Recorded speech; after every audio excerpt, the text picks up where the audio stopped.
All right. Hello, everyone, and welcome back to Odyssey of the Dragonlords.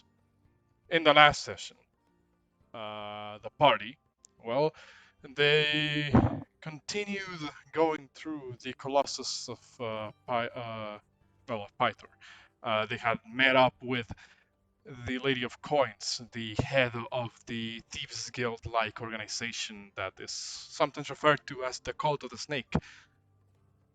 They talked to her for a bit and gathered most dire information that besides just on the regular committing crime, stealing from people, petrifying other people, that the Lady of Coins has established a business relationship with the dragon known as Hexia, Pythor's long rival, who, if any of you recall, also has been the one to have taken away, presumably, have taken away Drakgar's mother.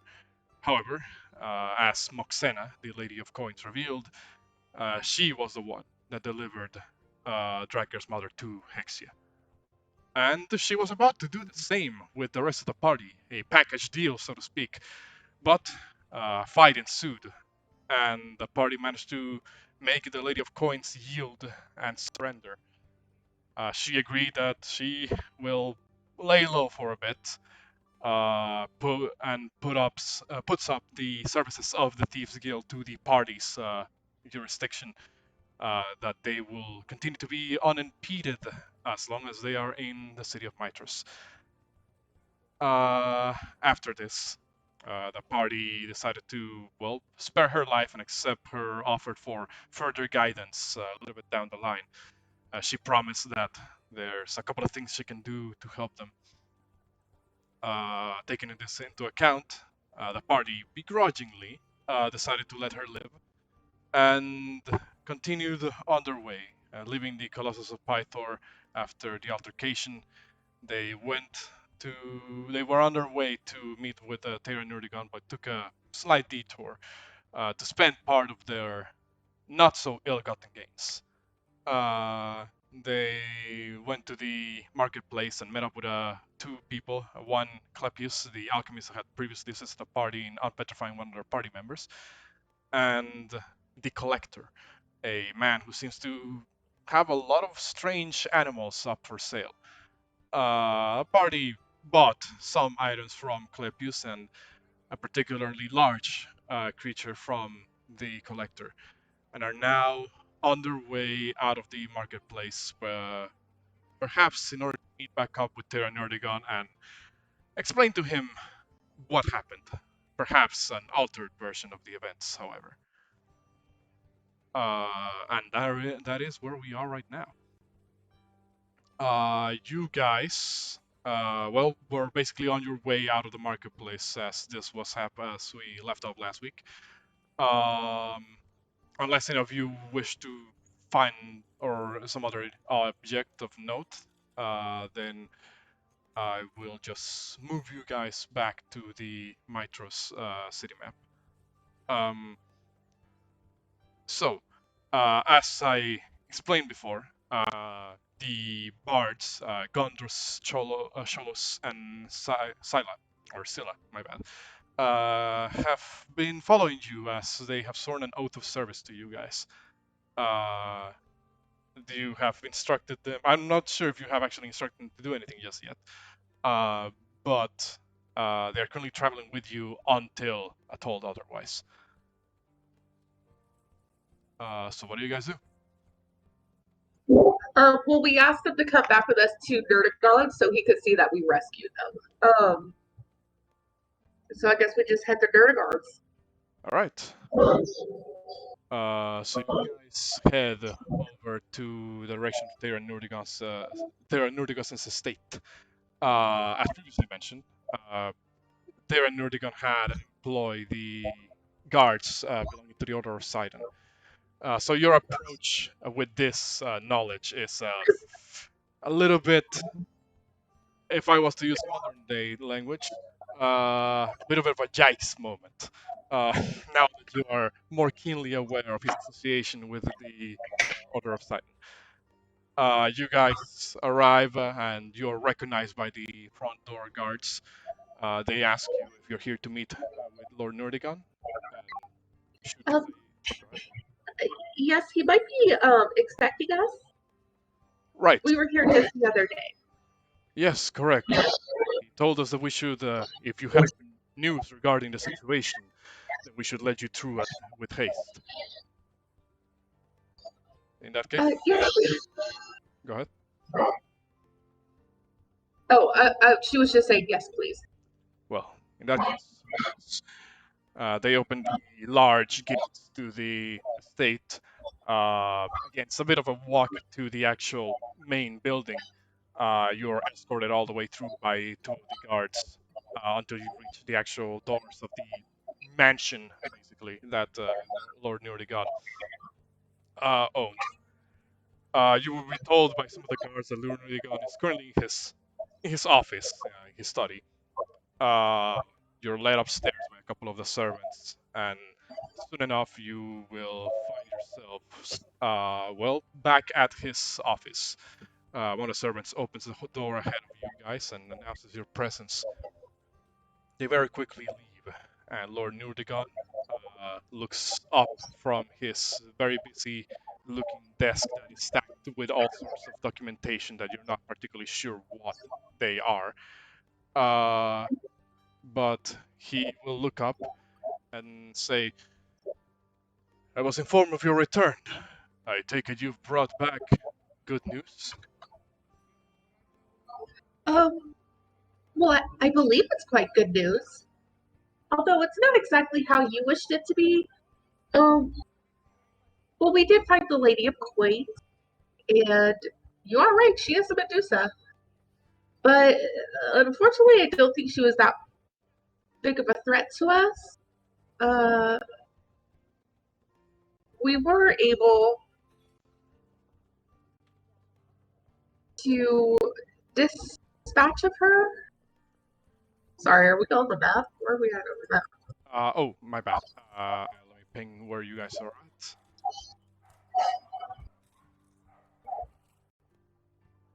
Can you guys see that? Nope. Hold on. You may have to scroll down. Yeah, you may need to scroll There it down. is. You are currently in the lower part of the map. That is the, well, signifies, represents the upper floor of the mansion. You scroll down, you should be towards the bottom left. Well, not bottom left, but somewhere in the middle left of the area. Awesome. Thanks. Sorry, I was like, where am I looking at? Okay. Correct. She's gonna be like, we were able to defeat her, but unfortunately, to get to her, we didn't exactly fight her followers. We sort of deceived them. Um, so once we defeated her, we were able to find the three statues. Um, they're right here. Cholos, Scylla, and Gondros. As you say that, they kind of like step into the room. Uh, Scylla and Cholos first, and then in a moment, Gondros is a little bit smaller than both of them, just kind of pushes his way past them as well. And they do like a very, all of them do like a very performative, sort of like bow of sorts in their own styles. Silas is a little bit more subdued, whereas Cholos and Gondros is a little bit more expressive. Uh, you, uh, they kind of, Gondros says, "Yes, I can confirm that story that they can tell you, Lord Nerdigan. If it were not for their actions, we would still be stone statues in the clutches of the horrid Lady of Coins." Taron kind of nods along. He has an expression in his face where he seems to like what he's hearing, and then he looks back at you, Exandria, and says, "Am I right? I like what I'm hearing so far. So, did you manage to dispose of the Lady of Coins? Have you brought her head as instructed?" No, we were unable to. lob off her head to present it to you as a gift. I do apologize, but we did defeat her. She is no longer going to be a threat to the city. However, her followers, to let us pass with the 3 statues of Sila, Cholos, and Gardros peacefully without them losing their lives. We did, however, have to trade her body for them. There's a noticeable, I guess, loss of happiness, if you can call it that, in the face of Taron Nerdigon. His smile becomes a little bit more subdued at this point, and he kind of leans back a little bit into his chair, saying,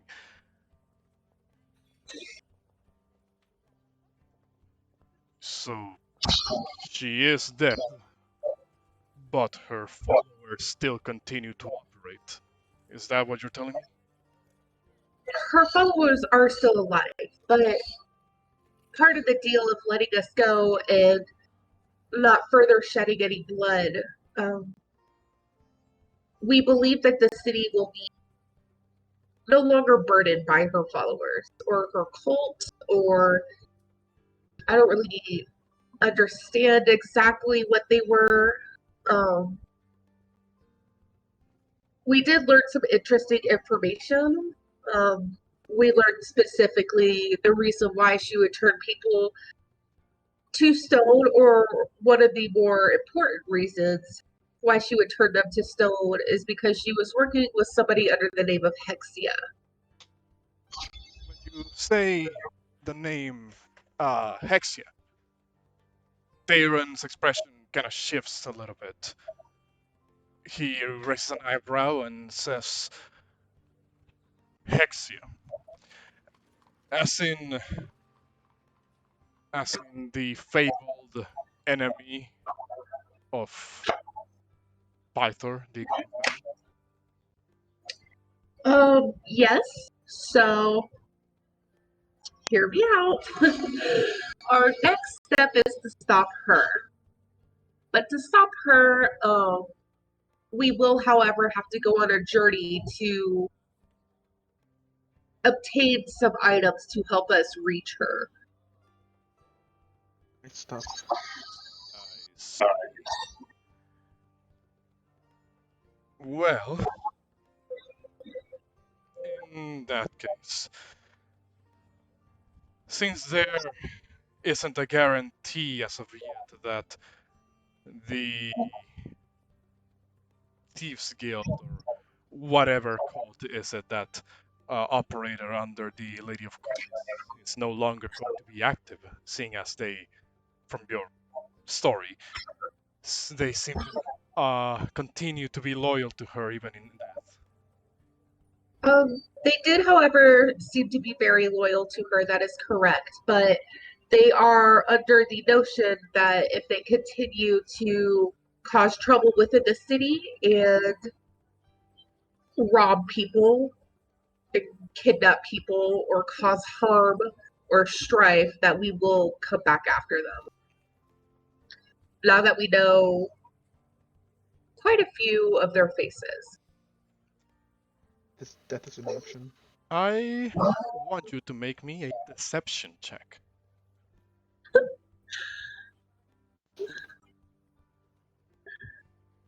One moment, let me grab my sheet. I forgot to open it.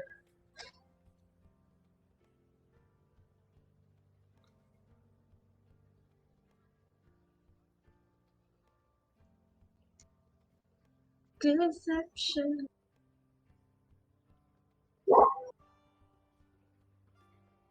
Oh, guys, I'm so afraid to roll this. Look, I walk up to her said and like, hey, it's alright, it's alright, and I pat her back and I give her some magical energy, but I mean a bardic inspiration. Well, Roll it, just roll it. Roll your bardic inspiration die. 8. Oh my god, so bad. So bad.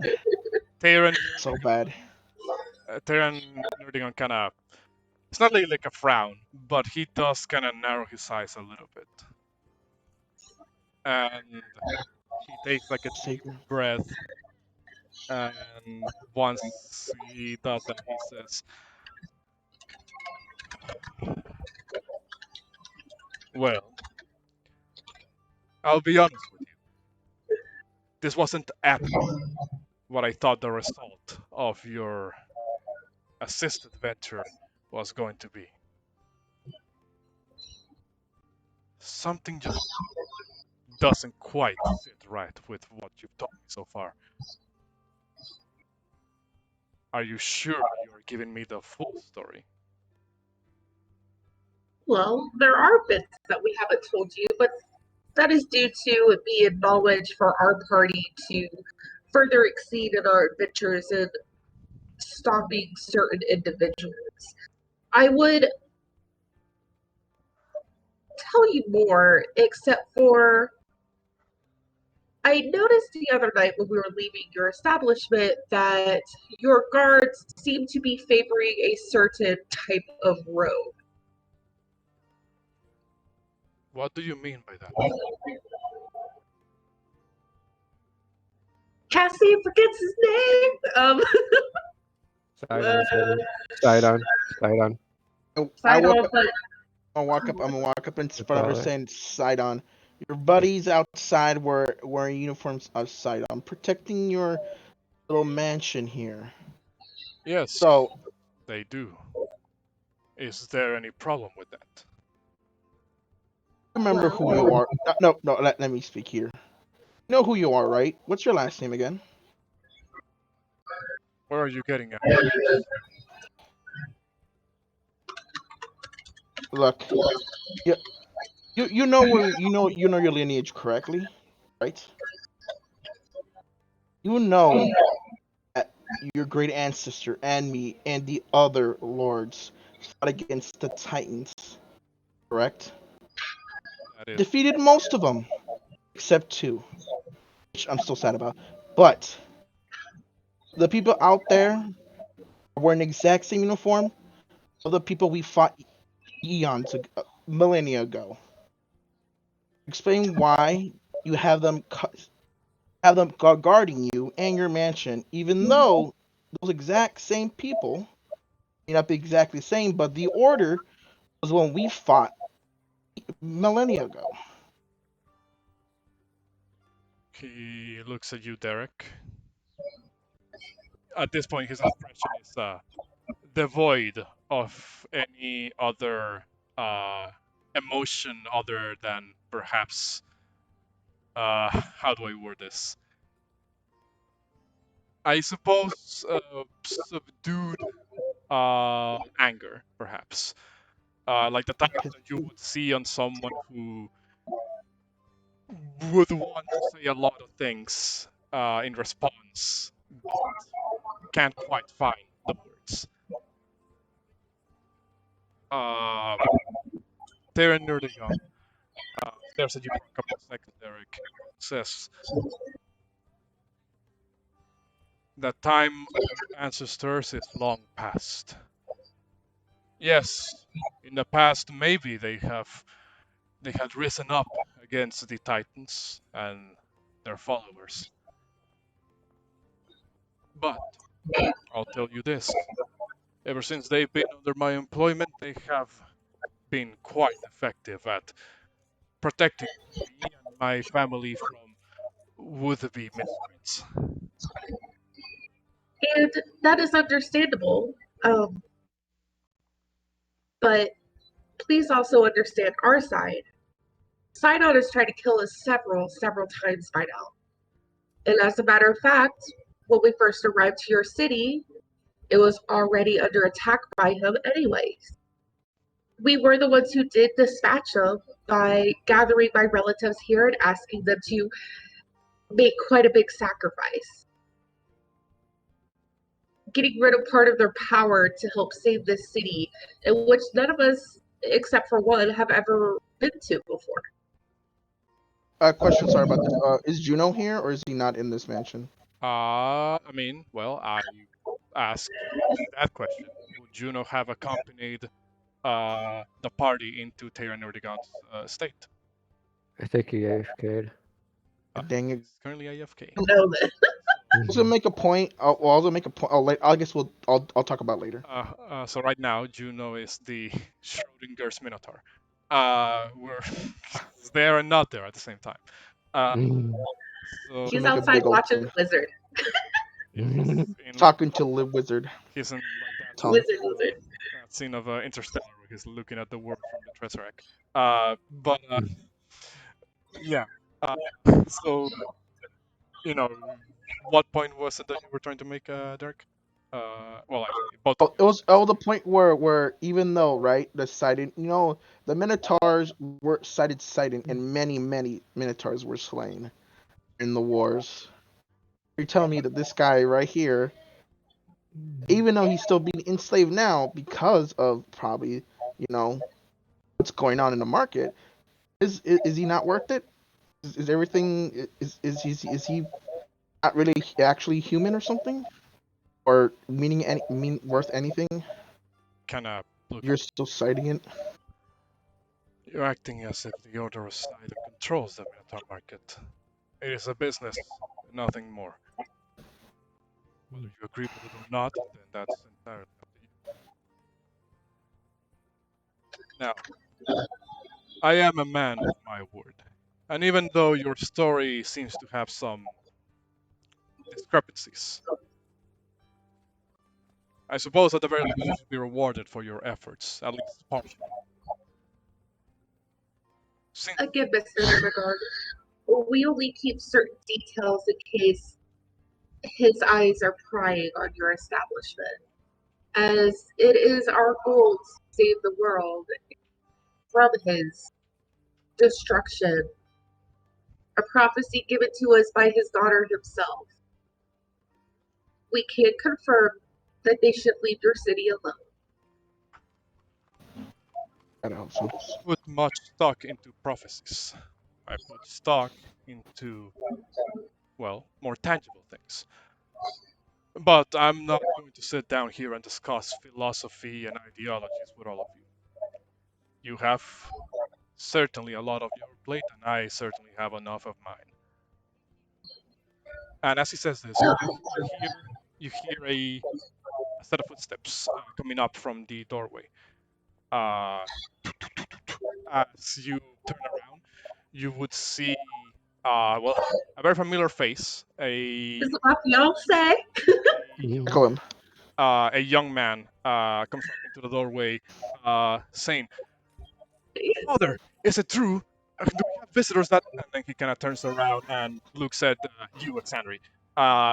He Motion, camera, pan, uh, lights. he looks at you and says, "My love, you're here!" And he pushes past the bards to like walk up to you, Alexandri, and kind of attempts to like hold you by the hand that he put the ring on. Should you allow him? Yeah. Kind of holds your hand with both his hands, kind of clasping them, together around yours. And he says, "When I heard from my father that you were off to attempt to chase down that foul lady of coins, I feared that you might have gotten hurt. Are you all right?" I mean, she looks at her arm, still bleeding because she did not patch herself up after being shanked. It could have been worse. I swear, if I had the abilities to fight on your behalf, then I would do so in a heartbeat. And as he's saying this, Tyrion just kind of has like a, no, he's not exactly pinching the bridge of his nose, but he does have like the slightly frustrated expression in his face. He turns around and says, "Sula, we were in the middle of a meeting. Could this wait?" Uh, Sula looks back at you, Exandri, then back at Tyrion like a couple of times, and he says, "Oh, apologies, father. It's just when I saw my fiance here, I suppose I lost control for a moment. Are you in both in good terms. Kind of seems to ask this question to you, Exandria and Tyrion. Um, I would say that we are on neutral ground with one another. He kind of turns to Tyrion and says, "Father, uh, is she not as amazing as I thought, as I told you?" And Tyrion looks over at you, Exandria, and says, "She is certainly something." Um, Tyrion, I mean Sula, my bad.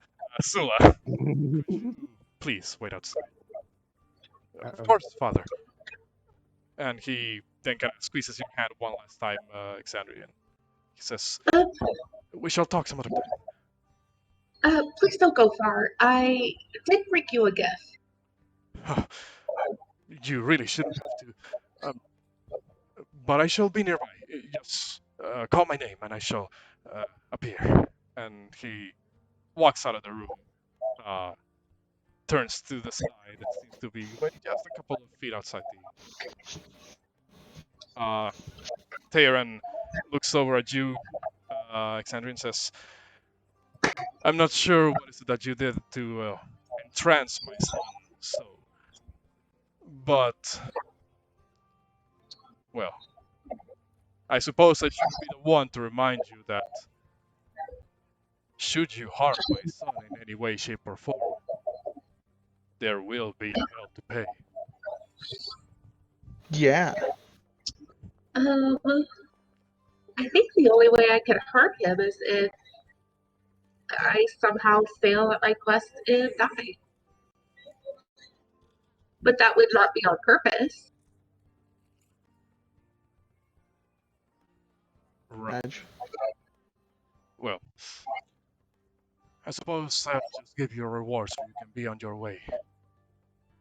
And please, though you may be becoming part of the family eventually, I do ask that you do not pry into aspects that you may not fully understand. That goes for all of you, of course. He turns to look at the rest of the party. Now, take this, and he reaches into one of the drawers, I guess, of the desk he's sitting at, and to be first of all, it appears to be a pouch of gold coins. He places it down on the table, well, on the desk rather, not to towards the edge of the desk. Um, he says, "Take this and do with it as you may, and for the good of everybody. I do hope that what you said here as part of your story is correct." You grab a Drakgar, uh, hefty, but not as hefty as 10,000 gold pieces hefty. Smedge. There's significantly less there. Inside. Our words do mean to hold weight to them. So, by all means, if you do notice the Thieves Guild, I believe you called them, acting up again, please send word to us immediately. And we'll come back and deal with them. Believe me, Our group does try not to mercilessly slaughter people. believe me, And they did state that they would stop. I will Mm, if the need arises. And to you, he looks at you, Derek. I've heard stories of how you are somehow associated with well, my ancestor, and by proxy, his allies. I'll tell you this. Whatever actions my ancestors may have taken in the past, they mean nothing to me. For I live my life the way I want it, and I got to where I am through my own actions. I of course hold great respect for Adonis Nerdagon, and how bravely he may have fought in the First War. But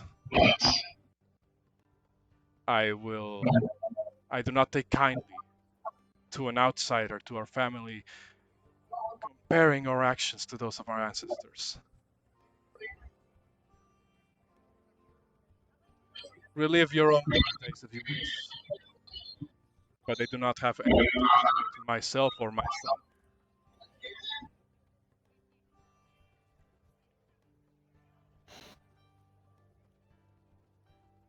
Just gonna walk out of the room. He kind of looks at the rest of you guys and says, "You're all dismissed. I would say it was a pleasure to work with all of you, and in a sense it is. But please, have your companions refrain from any comments that may damage their reputation any further." Now, that's me. And he turns his attention back to the documentation that he has on his desk.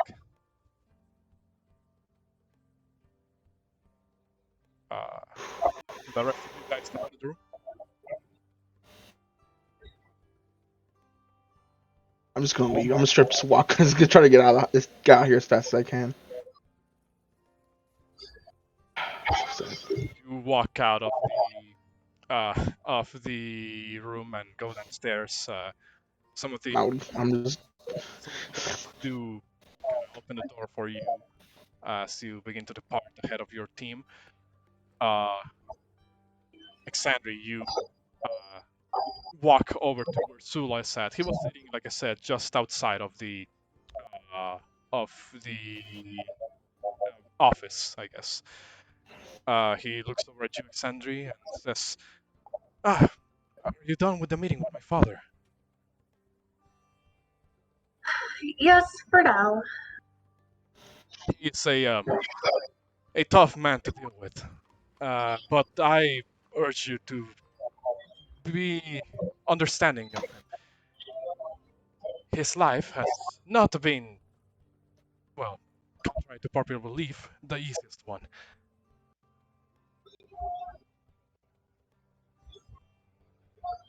So, there was something you wanted to discuss with me. I'm all ears for you. Of course. Well, I bought these today while at the market, and I thought maybe you would like the other half of it. And she'll produce the sending stones, and then she'll hand one out towards him. He looks over the sending stone, grabs it, and says, "Ah, yes, I've heard of these devices. I suppose this means that I will get to hear your voice even while you're away." Yes.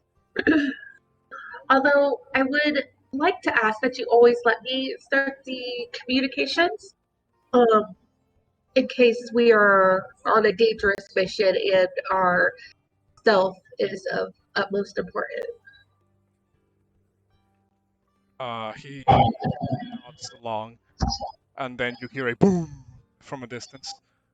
You recognize the sound. It seems akin to the thunderclap spell that Derek often uses. For a moment, he does look in that general direction, but he doesn't pay it too much mind. You do see a couple of the guards kind of look outside. He shakes his head for a moment and turns his attention back to you and says, "Yes, of course. I wouldn't dare interrupt your travels for anything as frivolous as that. I shall wait until you contact me, so I can once again be graced by the sound of your voice." She will smile and nod her head, and then she'll be like, Sula, because I just want to be upfront and apparent with you. Yes? We will be departing from the city within the next day or so, most likely tomorrow, I believe. So,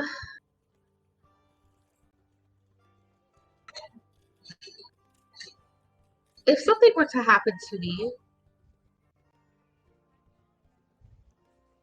while I'm away, I will let my friends know about the stones so they may let you know. So that way you don't wait for me forever if I were to die. But Just being honest. but you're not going to die, right? No. Without a doubt, the one that just ran outside, I would definitely use as a shield before that happens. She will jokingly say with a smile on her face. Well, I do hope and pray for your success. My father may have a neutral opinion of yourself, but, well, to me, not just you, but all of you really are incredible. I'm certain that you will succeed. And when you do and your journey is over, then we shall meet once again and have the greatest ceremony that Mytros has ever seen. Sounds fun. But don't forget, we'll also have to have one in Astoria. Yes. Yes. I look forward to it. It will pain me greatly that we will have to be split apart for so long, but it'll make the union all the more sweeter. Take care, Sula. And take care of your dad, Take care of your what? I was like, take care of your dad while we're gone. He stresses too much. Of course. And he once again holds your hand one last time. Should you allow him? Yeah, He also plants a kiss on the top of your hand, and he says, "I shall meet again, my dear." And unless anybody does anything else, you guys would be escorted out of Terra Nordigon's state. I will ask. Well, actually, is Derek back yet? He is not. You guys, with the three bards and Laureus in tow, walk out of Nurgon's estate. The Sholos, Gondrus, and Scylla look at you guys as you exit the estate, and Scylla says, "Well, I suppose that could have gone better, but, well, we corroborated your story as best we could. Do you require us to assist you in any further tasks?" No, I just wish you guys farewell. Please be safe on your travels. And next time we're in town, I hope that we could come and watch each of you perform something spectacular. Sholos says, "In that case, remember, we are oath bound to assist you in whatever service you wish, and we shall spread the word of your exploits far and wide, perhaps even beyond the borders of Mytros. Once upon your return, then you will be celebrated in the best capacity of this city can provide. Now, we must depart and continue our artistic exploits. Good luck on your future travels." And they all, in unison, kind of do like a fancy bow and go their separate ways into the city.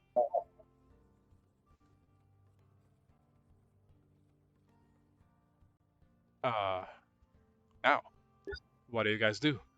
Oh yeah, I forgot to tell you the amount of gold that you received. Give me one moment. Yes, I read something real quick. Let's see.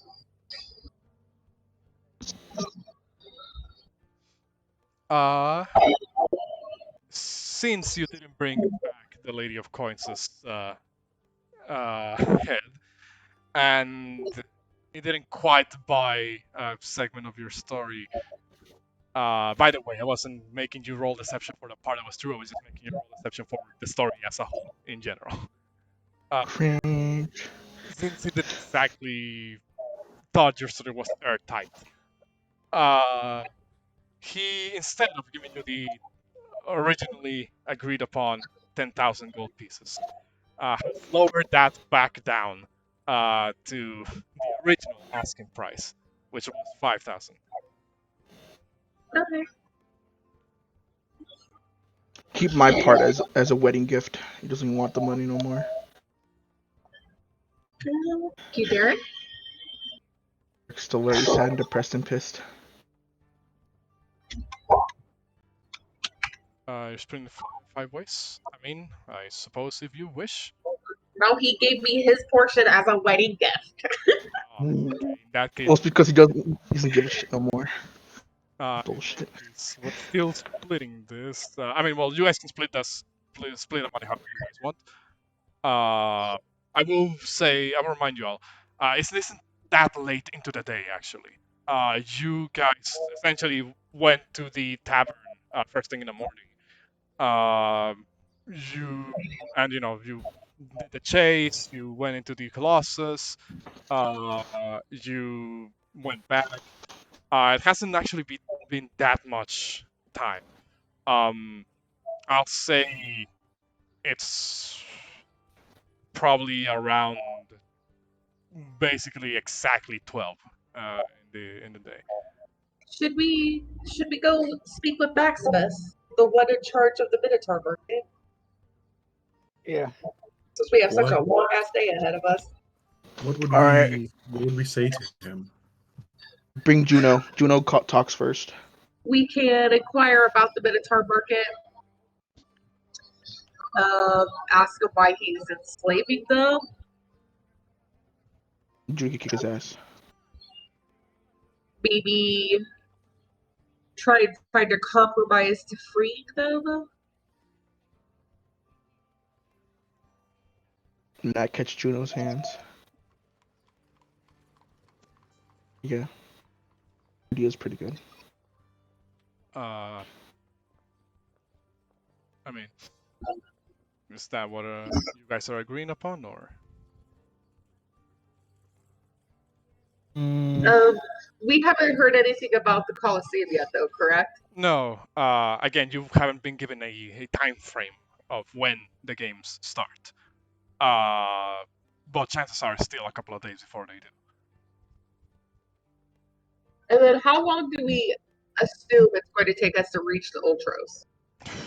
A long time. According to the map, it is somewhere in a location known as the Deadfalls, which is a infamous location towards the eastern region of the heartlands of India.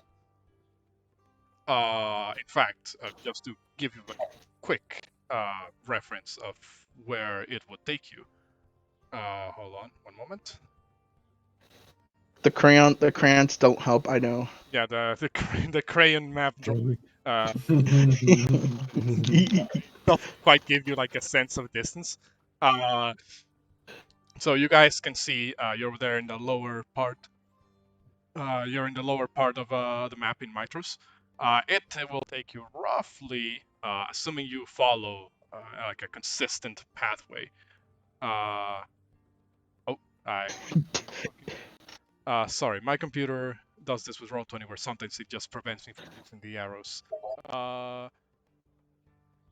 Roughly take you around. Week. No, not exactly. Eyeballing it. Perhaps somewhere in that 2 to 3 day. Does that include lizard speed? Well, only like one or two you can ride on lizard at a time, so it does. Yo, hey, who can make everybody small again? I mean that only Jack. lasts for like a minute, I believe. The reduce. None of them.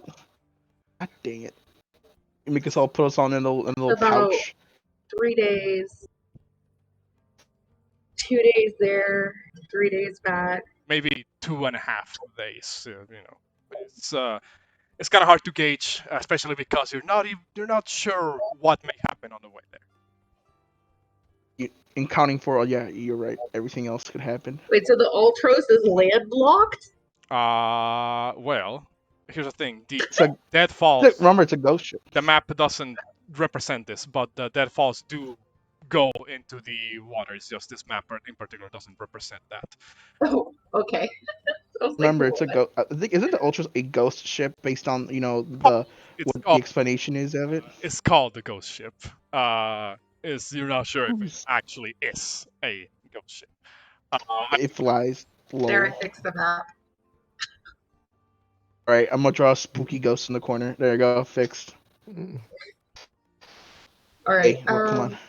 Okay, so Look, a give or river. take 8 to 10 days if things don't go our way.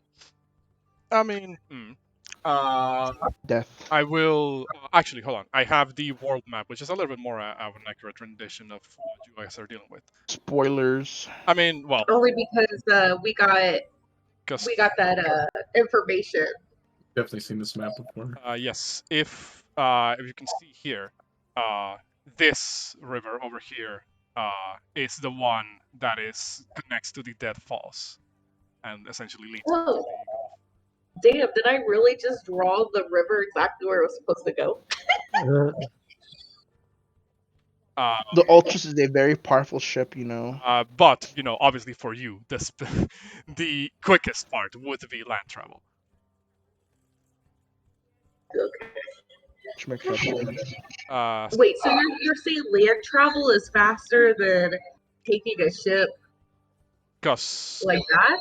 you would not only have to cross the surrounding Gulf, you would also need to go upriver into the mainland. Oh, Look, so guys. how fast would it be to take a ship from Mytros just to the land? That's still Okay, I swear in like, don't do that. a day or two or so. Because well, here's the thing. Actually, roll me. How would this be? Because we're walking, so that's just a little weird to hear that walking like this, which is kind of how you drew your map, takes the same amount of time as just coming over here and then walking. But yeah, I drew it like around like this.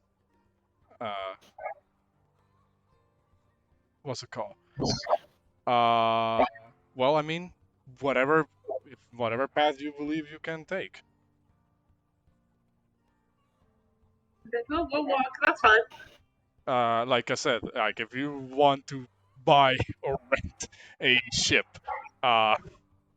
in that case, well, that's up to you. Still sad. Okay, no, that's fine. We can walk. That's the same distance either way. Walking would be cheaper. Wonder where's the volcano here? Where's islands? Where the heck's the volcano? I mean, hey. Anyway, I'm gonna move you back to Mytros. You guys. What's it called? So what do you guys do? So should I go for the Ultras first, or should I talk to Maximilians that are already here? We could talk to Maximilius about the Minotaur slave market. See, just kind of like gauge and see what his true thoughts and feelings are about it.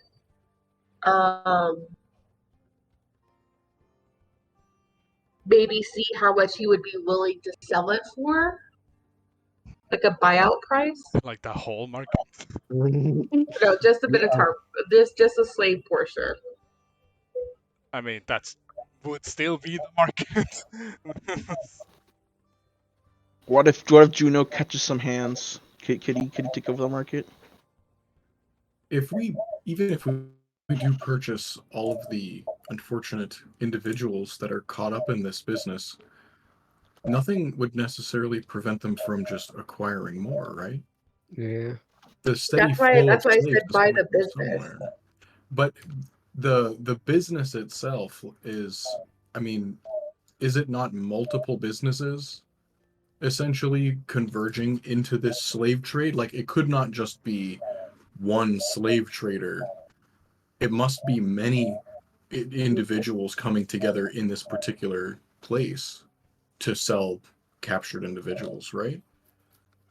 I thought we were told that Maximus or Maximilian, whatever his name was, that he was one specifically in operations and ownage of the slaves themselves. But we wouldn't remove the need for slaves or the legality of slaves just by buying the business and shutting it down.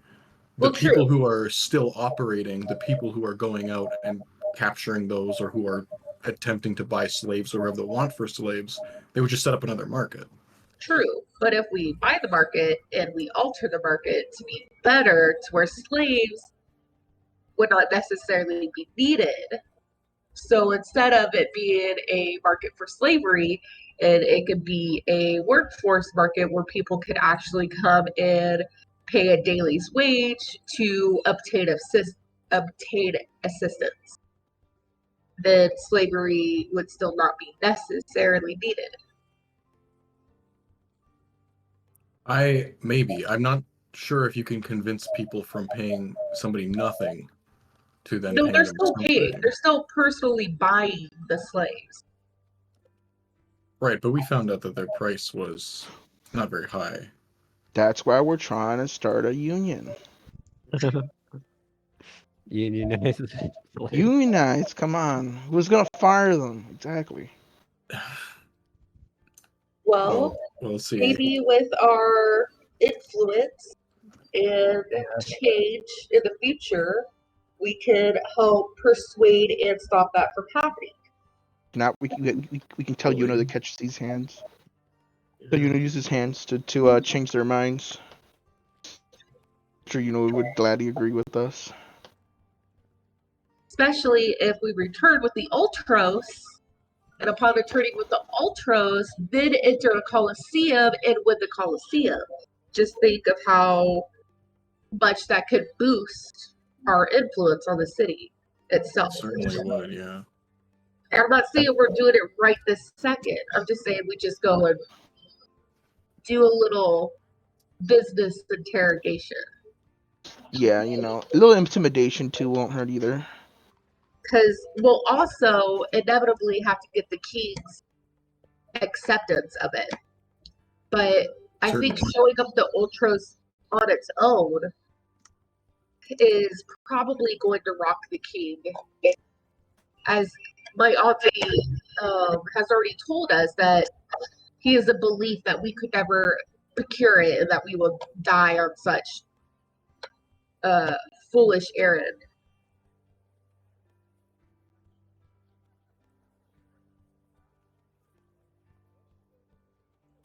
Yeah. So, what's it gonna be, y'all? Suppose we'll have to pay him a visit. We need Mitch's hands. But Metius, I will, in a way, need your assistance with the business proposal talk. As Oh, certainly, yes. I will definitely be able to.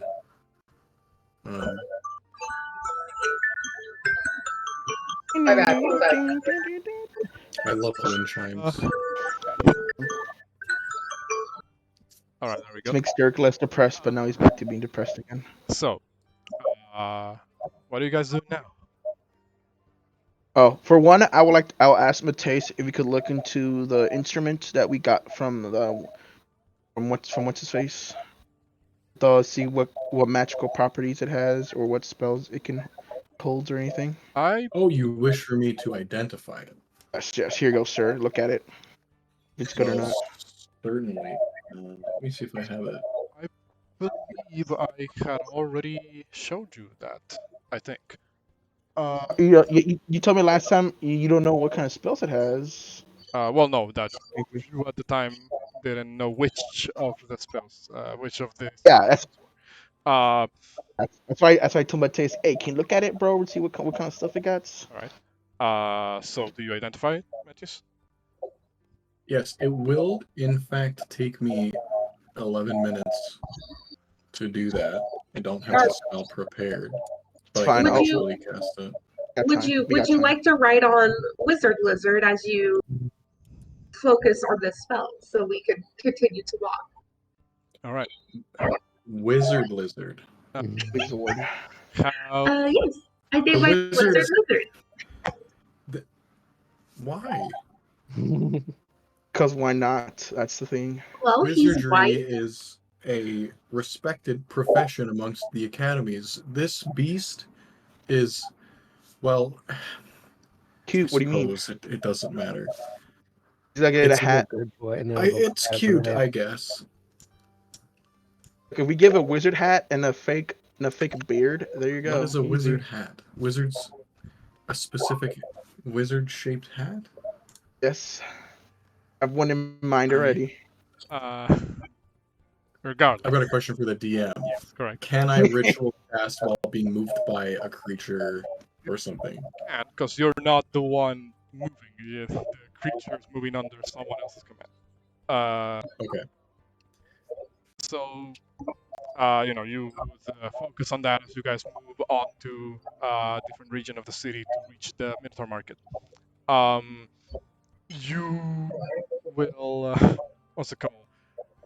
After the 11 or so minutes pass, you come to the conclusion that this is indeed, well, a magical instrument. More specifically, the Boreal Harp. I have the handout. I already had. You guys already have access to the handout of the instruments of the Muse.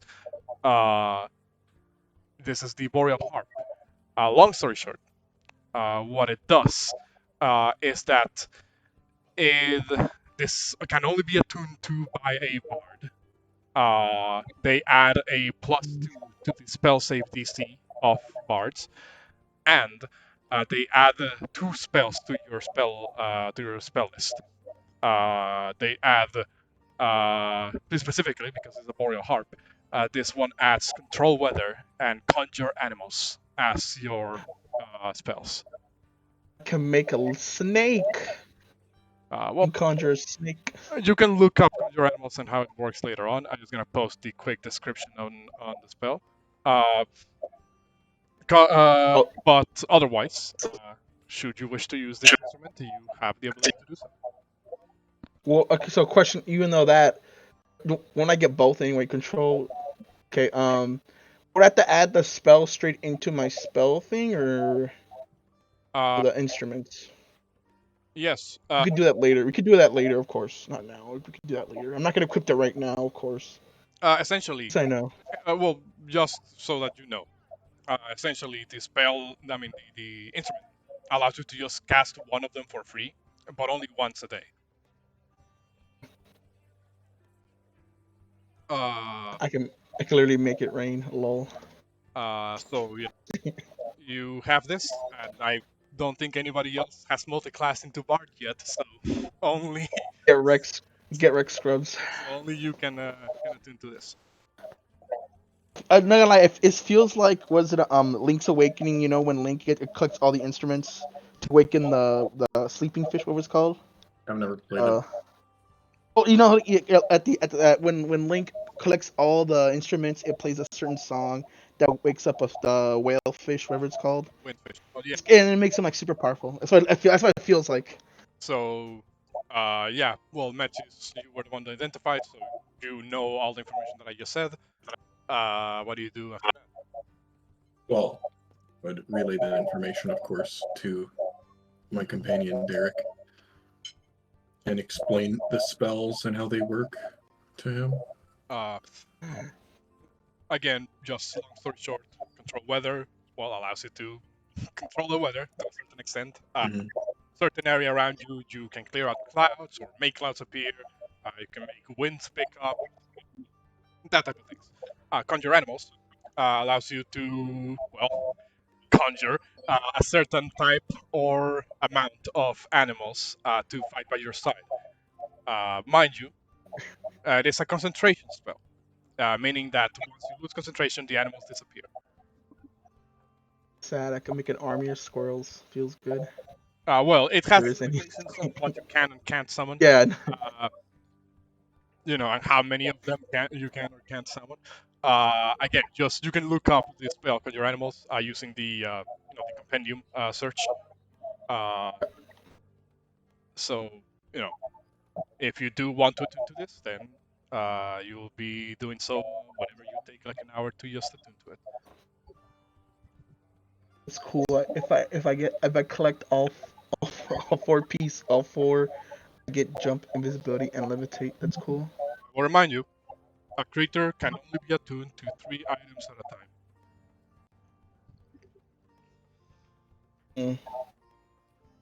time. So If I have, if I well, the question, so if I have all of them though, but only attuned to 3, I can't have all of them. I can't have the alt, right? correct. All thing. And the +2 to your DC doesn't stack with each instrument. Man, I wanted to be invisible. Come on. Shenanigans Derek would able to get into. So yeah, you have the Boreal Harp for your inventory. You may add it, and we'll go over the spell, how the spell works later on. Do it later. Do it later. No, later. Put it back in my pack. Thank you, Metius. Of course. So let's go off into the Minotaur market. It is up there in northern segments of the City of Mytros. Not a place that, well, you might want to, check in for the regular reason that people check it out for. And I will say, certainly, whenever you're heading off into that direction, somebody recognizes you on the streets, they look at you with, eyes that more or less tell you, I wonder what they're planning on doing. As you reach this area of Mytros, is it stands out in the otherwise more less resourceful, I guess, segment that is the Stygian Row. There's bronze cages that are set out on various places around the area. It's kind of like a plaza almost. Some of the cages are under a roof. Others are a little bit more out in the open around a central platform of sorts. There's a heavy smell akin to that of like a barnyard that is immediately obvious to all of you. Roughly, could be well over a dozen, if not more, unwashed looking minotaurs that are all currently locked in cages. All of them are physically fit, but kind of filthy looking. Some have like bruises or cuts from battles, perhaps, and all of them are on display for everybody to see. As I move you to this next map, somewhere around the central part of this area, you notice a rather built-looking man that seems to be just kind of gesturing around to some of the local individuals that seem to be workers of his. This sort of thuggish, brutish-looking individuals that are currently moving around. Well, whatever it is, he seems to be asking them to move around.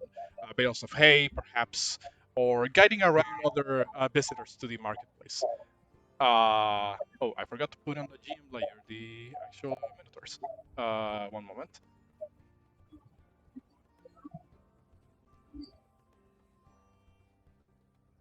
There we go. So yes, you guys have arrived at the Minotaur market. Oh, this is sad.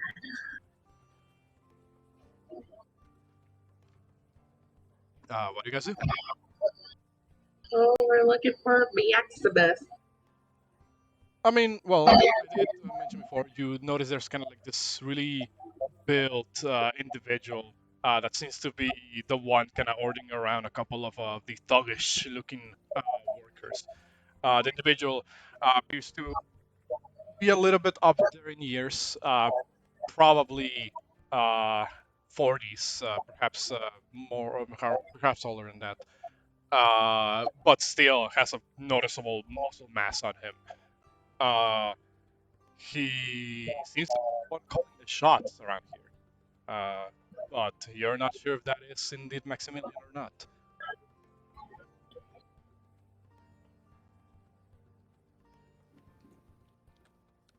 Well, definitely, if noticing that, I would point him out, but I would say to my companions, I don't know if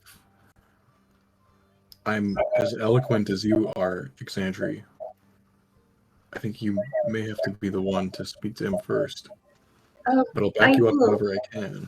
but I just want to say that I've noticed in this city that not very many females are in a power position. But of course, I'll start the negotiation. Uh, I will ask: is Juno here? He is not still. I tried messaging him, but I didn't get a Right. response. A more important question, Mitch, are you here? I tried contact. Oh, I guess he's not AFK anymore, or it's not showing away anymore. Oh, that's what I meant. That like Mitch was AFK, which is why Juno's watching Wizard. Okay, so Juno's just I'm outside. messaging him. Glorified babysitter. Juno's just outside the marketplace, looking over the mount. I'm trying to get a hold of him. All right. So so who approaches? Presumably the person you believe to be Maximilian. Me and Metius. It is this individual over here on the left. Oh shit, my bad. You Maximilian. see, this individual is just done. It's just about done sending away one of his workers. Before you approach him, he says, what?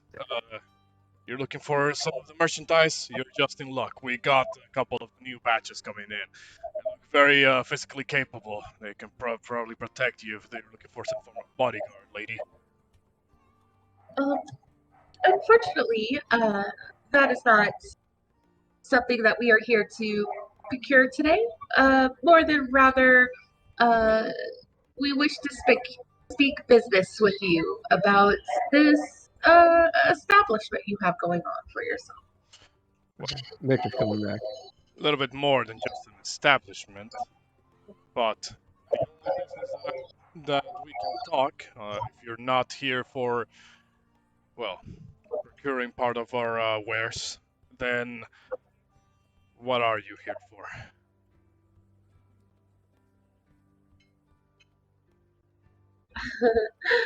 We are here to understand how what has made this market as bustling and predominant as it is. See, we are from Astoria, and we were curious how one comes, and then she'll gesture around her, to owning a place like this. He looks around and just shrugs and says, I don't know, just gonna happen, I guess.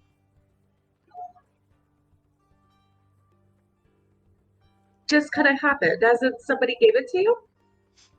I mean, I guess if you want to get into the technicalities of it all. It was just, I guess I was in the right place at the right time. You see,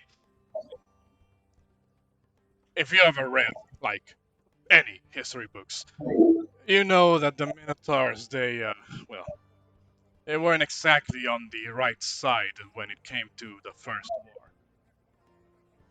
And, well,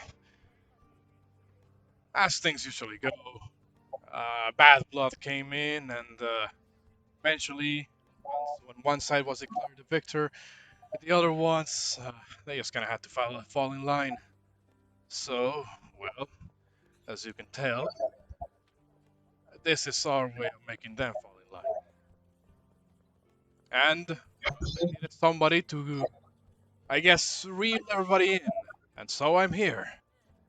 A little thank you present from my predecessor after I retired from being a gladiator. Oh, so you were in the Colosseum. That I was a champion 2 years in a row. That is Alright, an did I- incredible feat. Oh, yeah. We've heard some rumors about you as we were wandering around town. How you used to be well renowned. Will you be attending the Coliseum this year? Well, I kinda have to for the opening ceremony. After that, I'm not sure. I heard this year there's going to be quite a turnout. Yeah, we have a bunch of people coming in from Mauritia and all of that. But before we start talking about the sports and the like, you wanted to talk business. Yes. Well, we are the Dawnbringers, and we wanted to know if one would be so willing as to sell their establishment. I don't think you can offer me enough money, lady.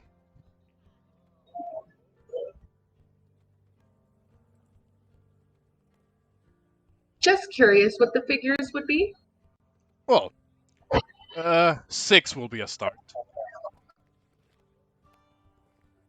6,000 gold? No, 6. I guess 600,000 gold. 6 would be a start. Or, yeah, probably somewhere along those lines. I'm looking for something fancy so I can live off of that the rest of my life. Certainly. Did he say 6 million? Sorry, Discord's laggy for me. Said 6 0. Oh, 6 zeros. 600. Okay. Just kidding. Right. 600, yeah, mil. 600. Oh, that's 6. Oh, no, you're right. Didn't specify the specific number, just said 6 zeros. Mm-hmm. Well, where's the decimal point at? My bad. That's the problem, is there isn't one. So sad. So sad. Right. Of course, an already established business such as this one would be valued so highly. Thank you for indulging in our curiosity. Damn, you guys are really not good at this business talk, are you? Back down just for that? No. Well, I'm gonna put it this way.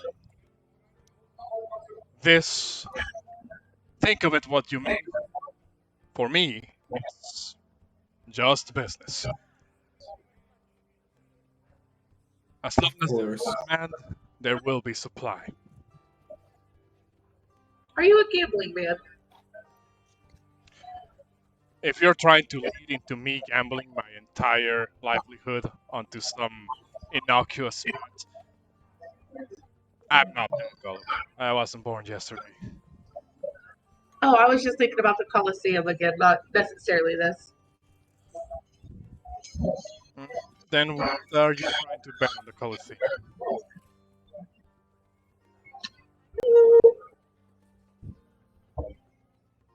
Maybe if you enter.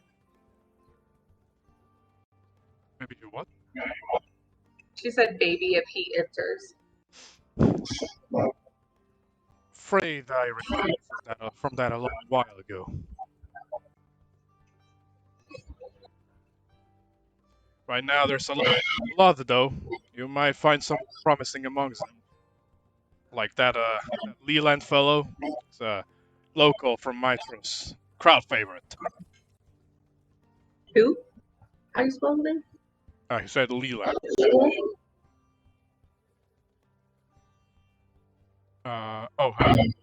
Leyland would be a little bit more accurate.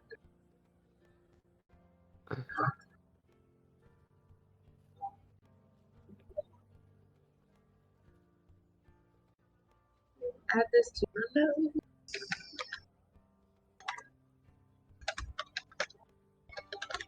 You know, you probably heard this from a lot of other merchants here, but I'm kind of a busy man.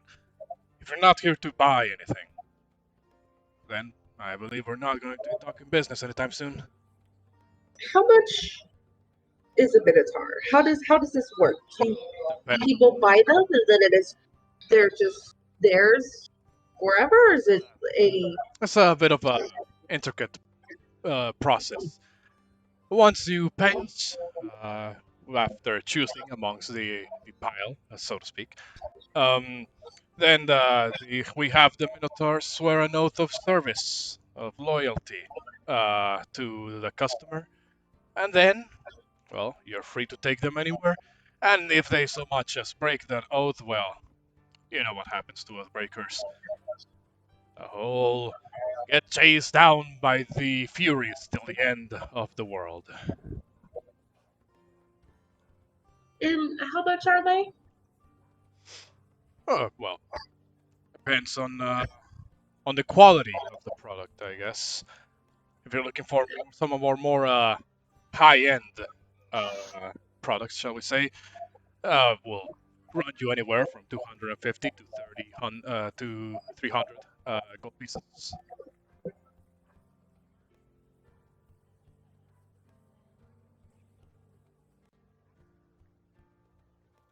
But well, we do have a couple of cheaper options available if your pockets aren't as heavy. Those roughly go well below the 200 mark, with a minimum of 100. Racist. They're a good guy. What do you mean? Look, it's battles back in the days, okay? I'm still trying to figure this out, okay? Now, Go back to being depressed. are you looking to procure any of our Minotaurs? It was in here, it's fine. Rachel knows your shit. I just wanted to mention I am back. I was running around all day. Like I sat down and passed out, but I am back. Does anyone mind filling me in just real quick? I can barely. You just been a glorified babysitter all game. You're babysitting the wizard. Yeah, basically what's happening is that the party went to talk to Tera Nurdigan, got the reward from defeating the Lady of Coins, and now they decided to swing by the Minotaur market to maybe buy out the entire place. I'm still not exactly sure what the plan here is. I like it. Or if not, just tell them to catch these hands. So, What you gotta do. now that you're here, however, Mitch, I was gonna ask, would Juno be accompanying the party or not? Yeah. I don't think I would be afraid, as long as I stay close to everyone. You know, I don't want to get snagged, obviously. All right. You Are got people hands, looking at me okay? weirdly? Are they looking at me like? Well, here's the thing. Here's the thing. If you are here, well, that means first of all, Lorius is not here because then he would be watching the mount. Oh, I accidentally put the. Okay, you're my Minotaur. Racist, by the way. Juno. When this the Maximilian the Merciless, as it's called, looks at you past the other party members. He kind of points you out specifically and says, "Hey, where are your shackles at? You're not supposed to be out and about." Cookie sass. That is our friend, and I acquire you to not speak to him in such a way. Yeah, he's my Minotaur. Derek, shut up. There you go. Kind of looks over at you guys when you say, that's my friend, don't talk to him like that. He kind of just raises an eyebrow and says, "Right. Well, you can't blame a man for jumping to conclusions." Yeah, guys.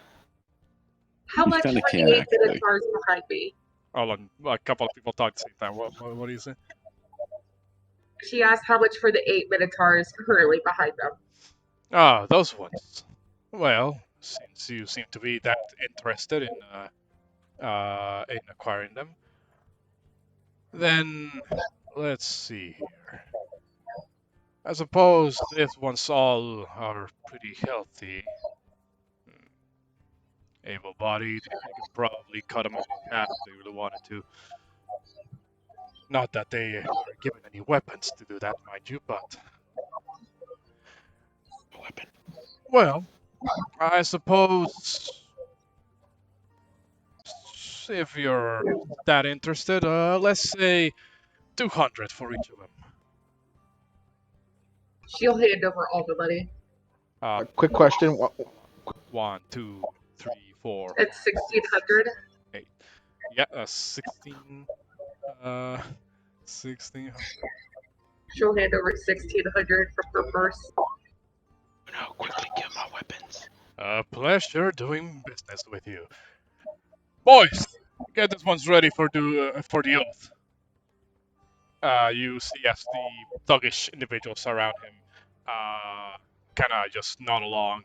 Then they begin to bring out, like, keys for the cages, first of all, but also,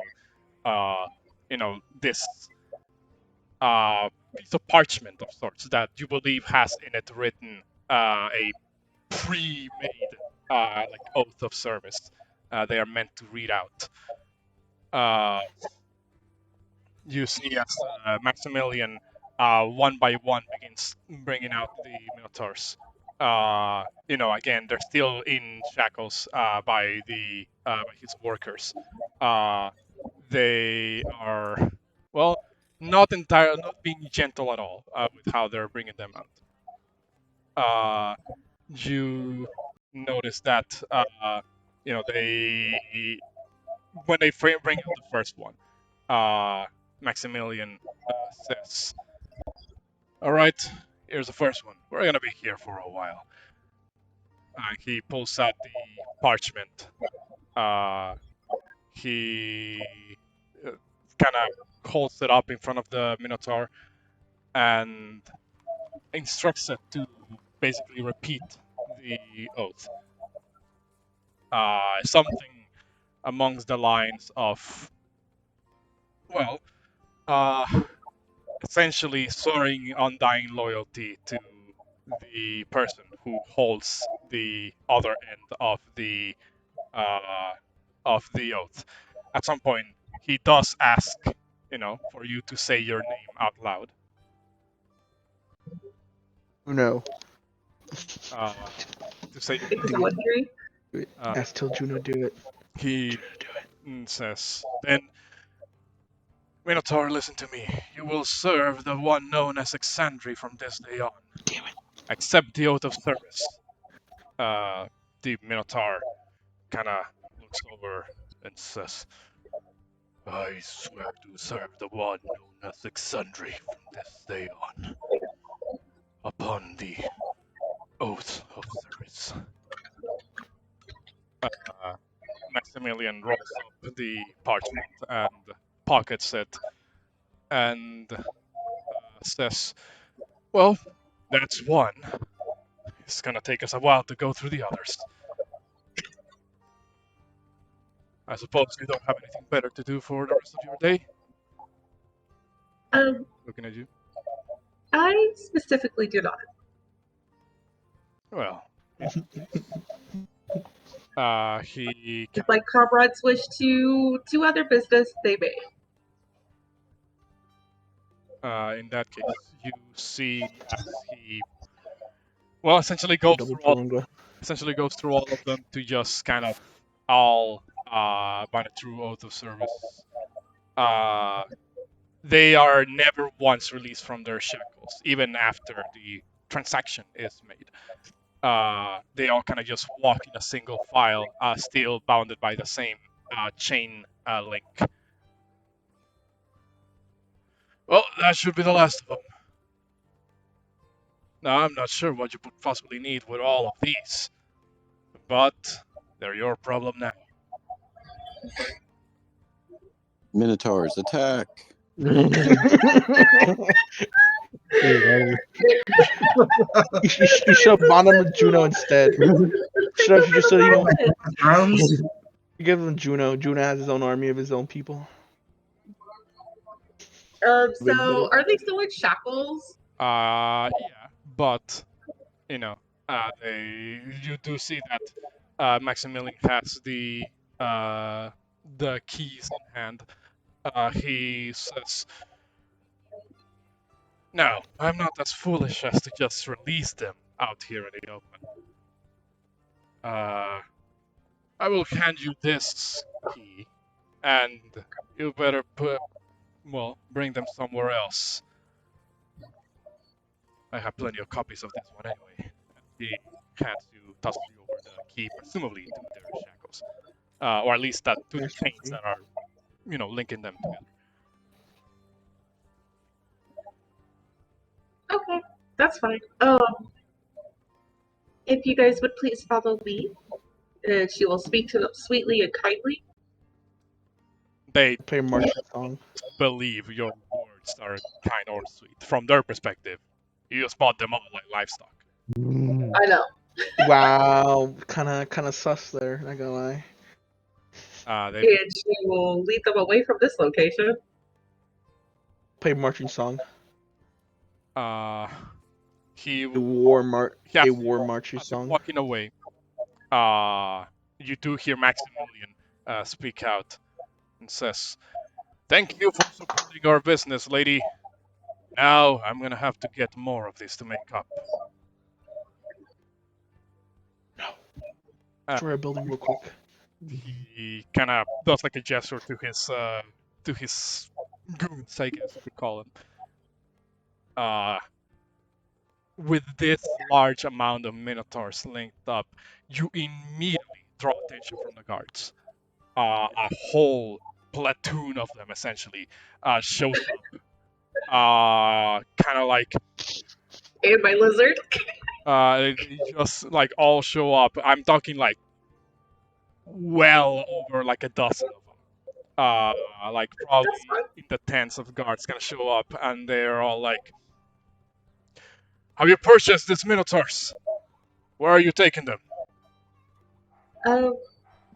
We are about to go on a quest to obtain the Ultros. Purchase them to assist us in our travels. Don't worry, we will be leaving very shortly. We're going to go obtain an item that we purchased earlier on today that needs to be sent back to Astoria, and I will take them out of the city. They kind of shake their head and say, "I'm afraid that'd be a danger to the city as a whole. We shall escort you the rest of the way to the eastern gate, but they cannot stay here." The I need 2 of them to follow me to obtain an item that I myself cannot carry. Run me a persuasion. I mean, I can't move a lion. Well, here's the thing. I did say that the collectors, workers, are going to be transporting the lion.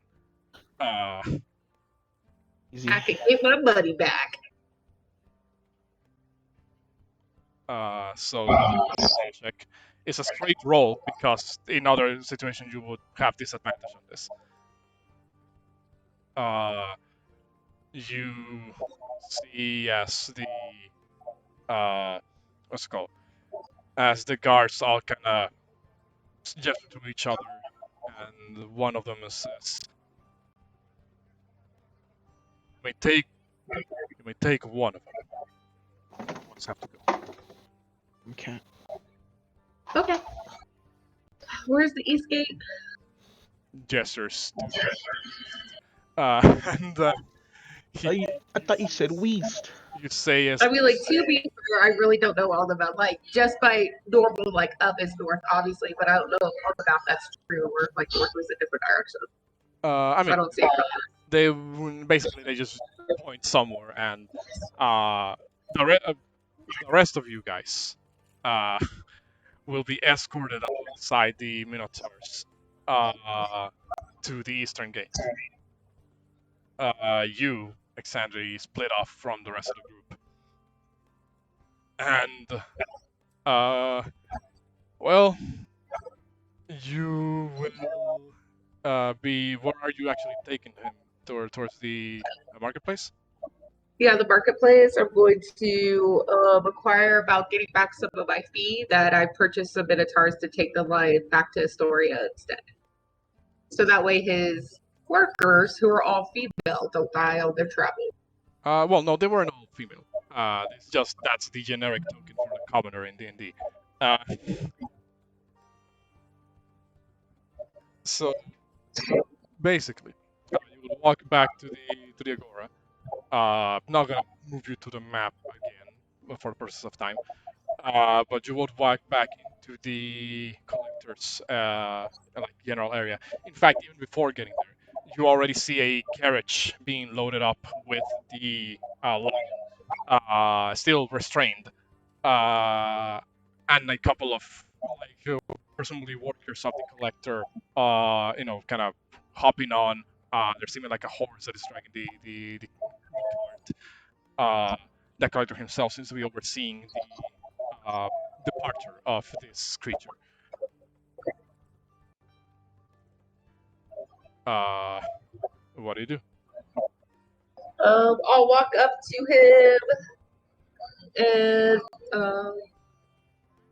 ask him if it is okay if the Minotaurs that I purchased earlier could be the ones to escort the lion back to Astoria.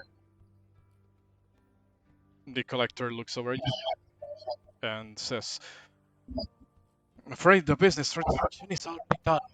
My workers already have their instructions.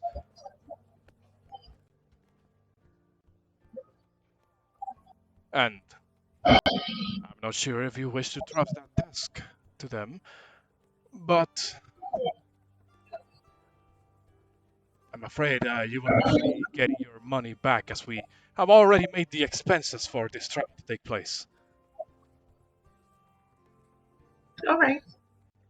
Well, then you wouldn't mind if 8 Minotaurs accompanied them back to Astoria, would you? I don't have any guarantee that this purchase of yours will not just rip my men apart when they are out there.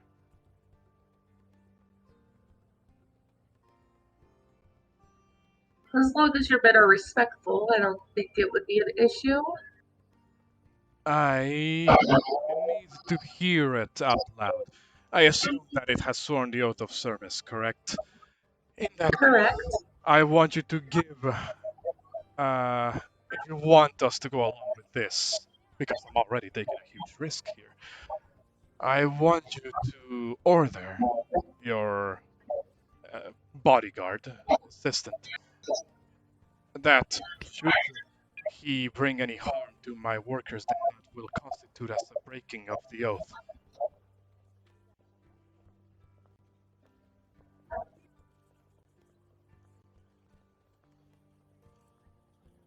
Can I get that guarantee from you?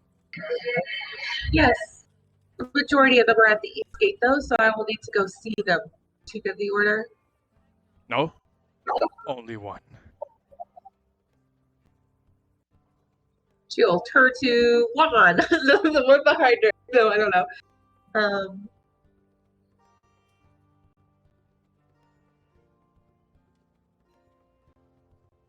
She thinks for a second how to word this. I will be sending you and your brethren north to the city of Astoria.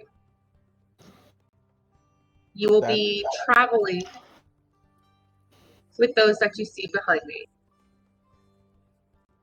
You're to not harm them or the lion, but help guide them safely to Astoria. Harming them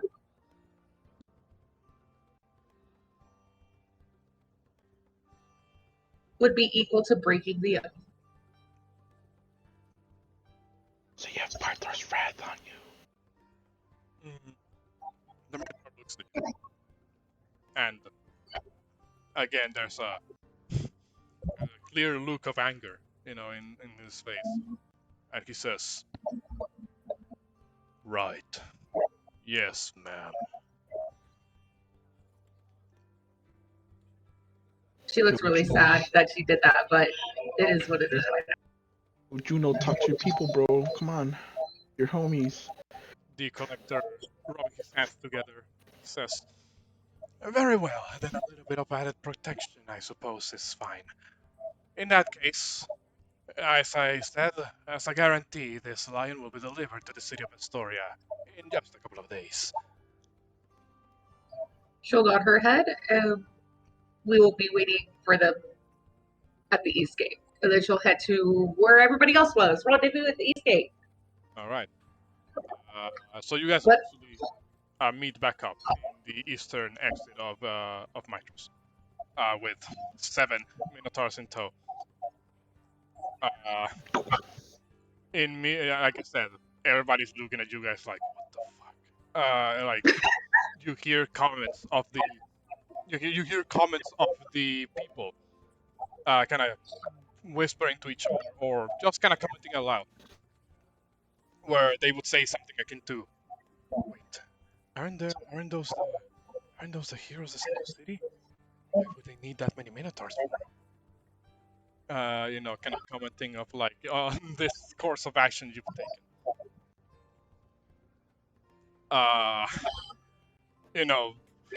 If there were people who were against the Minotaurs, then they are rightly confused as to how come you guys seem to, in the eyes of the public view, support that. So you guys would be essentially, you guys are at the eastern gate, led outside by this effective platoon of guards that have been dispatched. As I'm walking to go meet up with my companions, are we stopped, or do we somehow pass like a market where I can buy food? Do you still have one? Are we like close to a market where I can purchase food? I mean, you were just at the Great Agora, at the market. Oh, I would have bought food while I was there. Like rations. Yeah, apples, meats, waters. I'm gonna constitute those as, I guess, rations. Effectively, let's see. How much would that be? How much are you looking to get here? Because that will determine how much they charge you for. I'm not skipping out a decent amount, so they can have lunch and dinner each day and a decent meal. Or 7 Minotaurs. Oof. Okay. Oh, I thought I got 8. Well, I mean, the 8 has been sent away with the collector's people. True. Well, he can have some too, so 8. Let me double check in that case. Because this will be...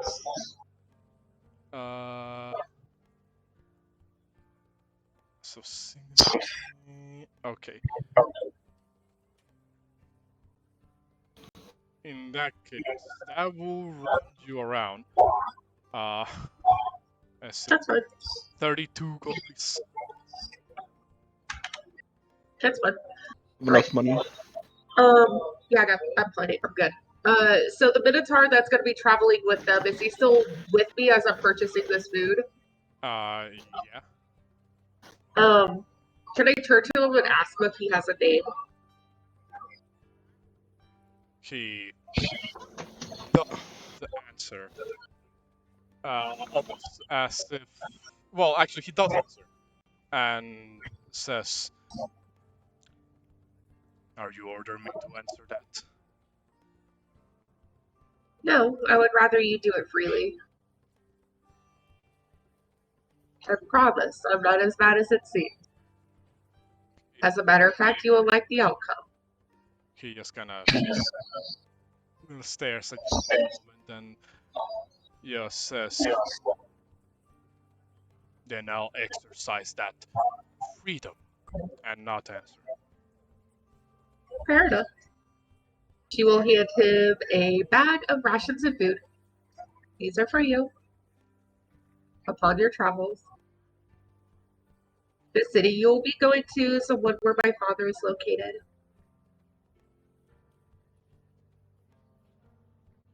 Once you reach there,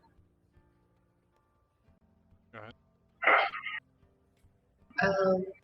she'll lower her voice so less people can hear her. Your oath will be fulfilled and you may leave. You may travel and go wherever you wish. You may go back to your people. But remember, if you go back to your tribe, please try to persuade them to relocate for the time being. We do not appreciate the Minotaur market. We have no ways of dealing with it as of right now. So purchasing you and getting you guys out of the city is just the easiest means. You do know that you're going to find more ways to fill out those cages you emptied, right? They do seem that they want to find more of you. So after you return to Astoria, please do your best to find your kind and get them to safety. You're naive. I don't think you Probably. I don't think you accomplish as much as you think you did.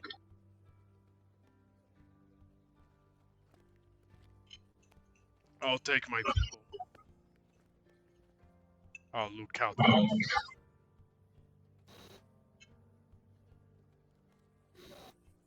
He just grabs a bag of food and again, that sort of like perpetual sour expression.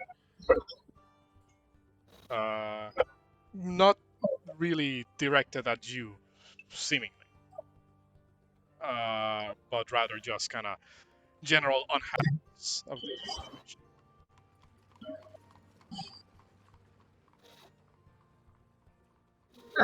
As they're walking, she'll be like, I can send word to my father that if you do find people who do need refuge, I will do my best to let you know that Astoria can be a second home. Till the day when the market can be dismantled.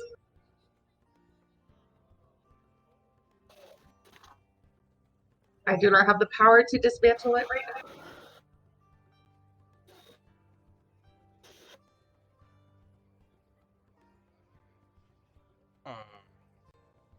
He doesn't seem to visibly react to that, but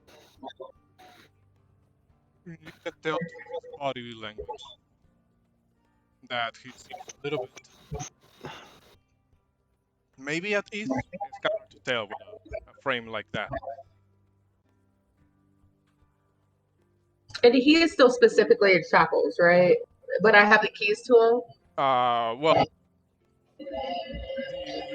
the key that they gave you was for the chain link that connected all the mentors together. Okay. You're not. And he's no longer cleaned up though. You're not sure if it's the same key for the shackles. Can I see if it works? You slide the key into the shackles and turn it. Doesn't seem to budge.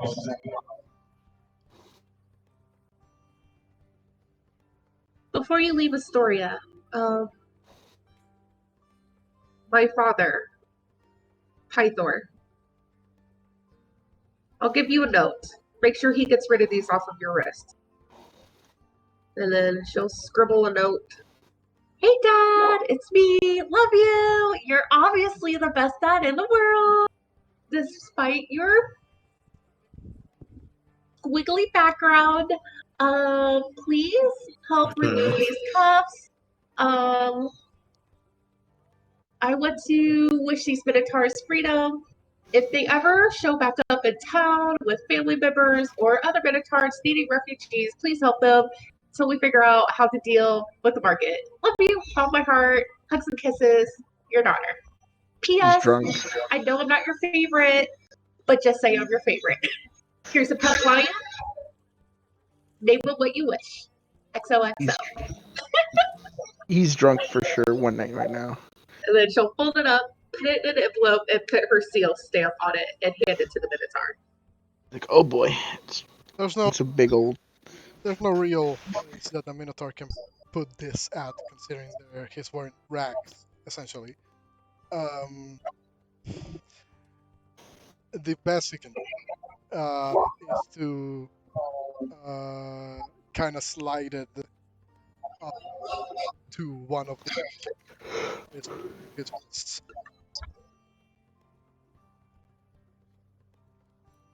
He what?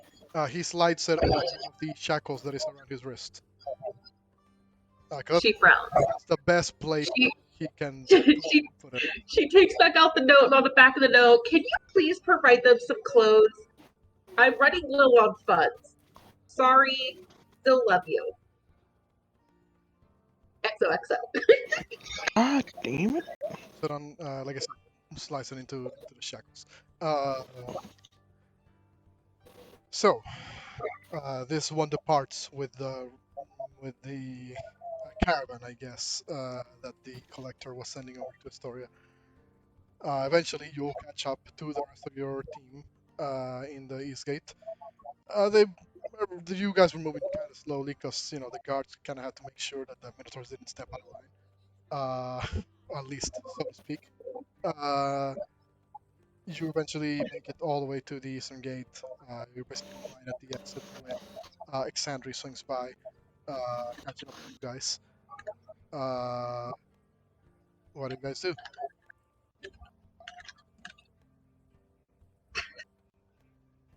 Oh, did I catch up with them? Yes. Are the guards still there as we exit out the East Yeah. Gate and continue to walk a little ways? They're still looking at you until you are no longer within sight. All right. Well, I just ask everybody to walk with me until we're out of the guard sight. And you depart the City of Mytros through the Eastern Gate.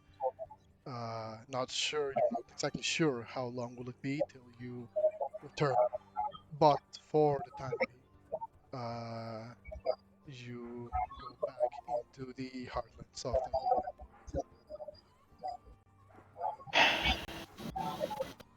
Derek is sad. All right. I will.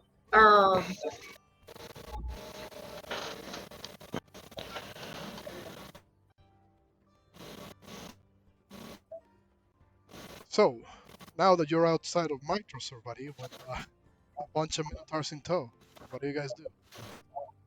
Just go get her stuff, guys. Come on. Or my I stuff. will look to the Minotaurs. We're going to give them similar instructions as the previous one.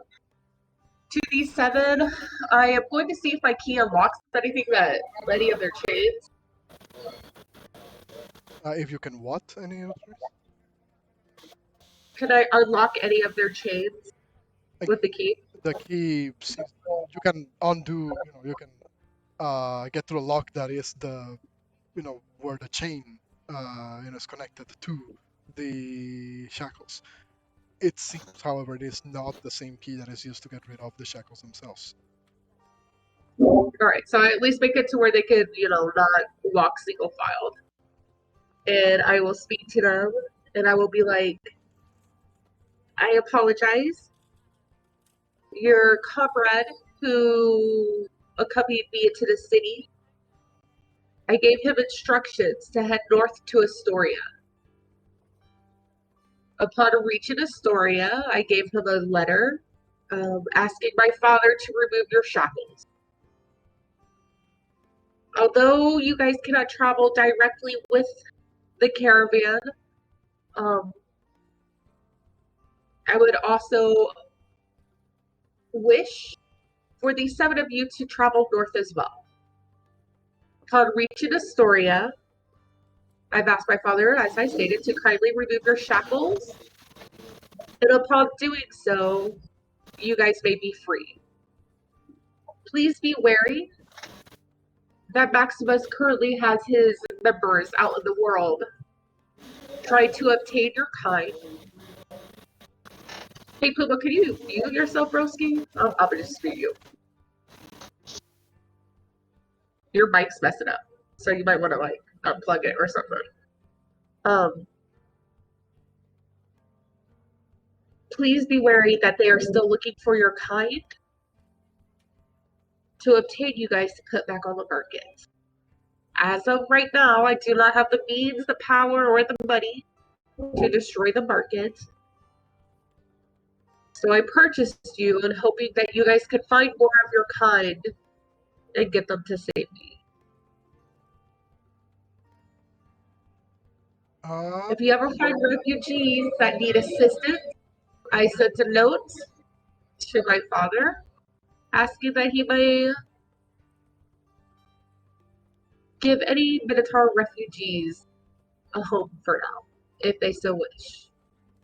Make me a general charisma check. A general charisma. I'm just rolling charisma. Yeah, just click raw charisma.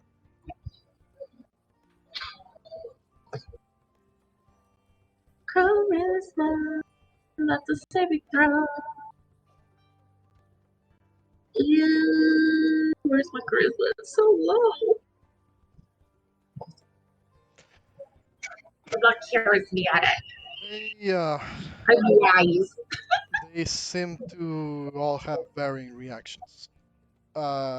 Some seem to like eye you up and down, as if trying to discern what if you are have like an ulterior motive or so. Others, seem to just kind of nod along, go along with it. But it's like a mixed reaction. As far as your words go, you believe they understood everything you said, and well, though you may not be certain if they actually know where Astoria is, although you'll be hard pressed to find anybody who doesn't know it. They seem to be just kind of in general have like this. I guess you could call it like a vibe, right? Of people who are still not quite sure, what will come next to them. I guess. Um, one of them does speak up, a female Minotaur actually, uh, speaks up and says,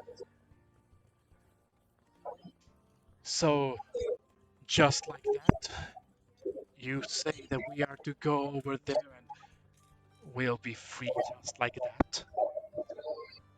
Yes, exactly like that. "And how will we know that once we arrive, we will not be set upon by arrows and spears by the people of this city you speak of?"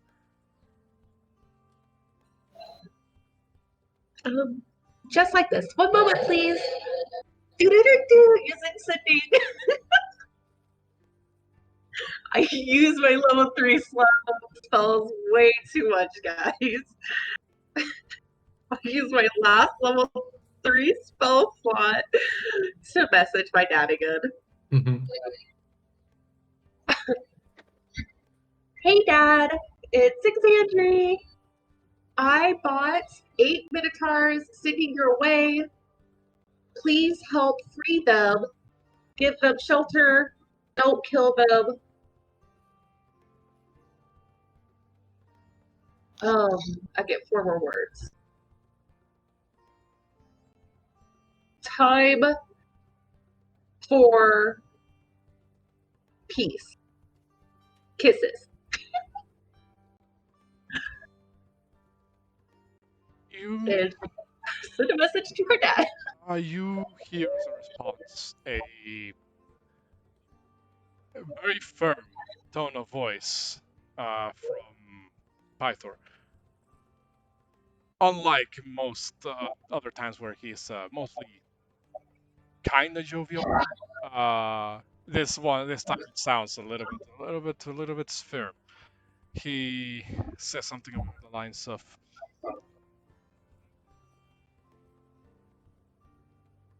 I have to reprimand you a bit, my daughter. In the future, do not do these things without consulting. We shall receive them as we can. But be careful what course of actions you take. And that's the message. Okay, so he's not too happy with me, but he said he would do exactly as I asked.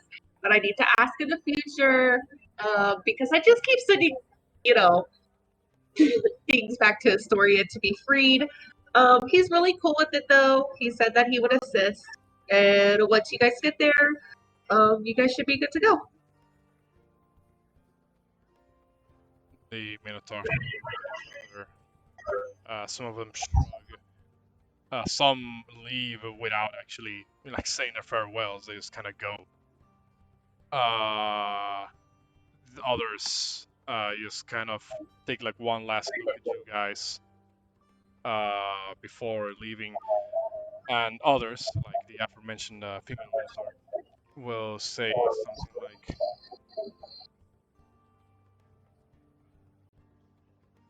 I hope that whatever we find over there is far more kind than anything this city has done for us. And woe be unto you if you had led us astray. Like I stated, once you get there, I sent a note with the other Minotaur. If my dad could give you guys some clothes. Oh, also here, I brought you guys some rations. I'll hand over the ration bags. She says, we thank you for this, but this does not erase the past between our tribes. I know, but it's a start, right?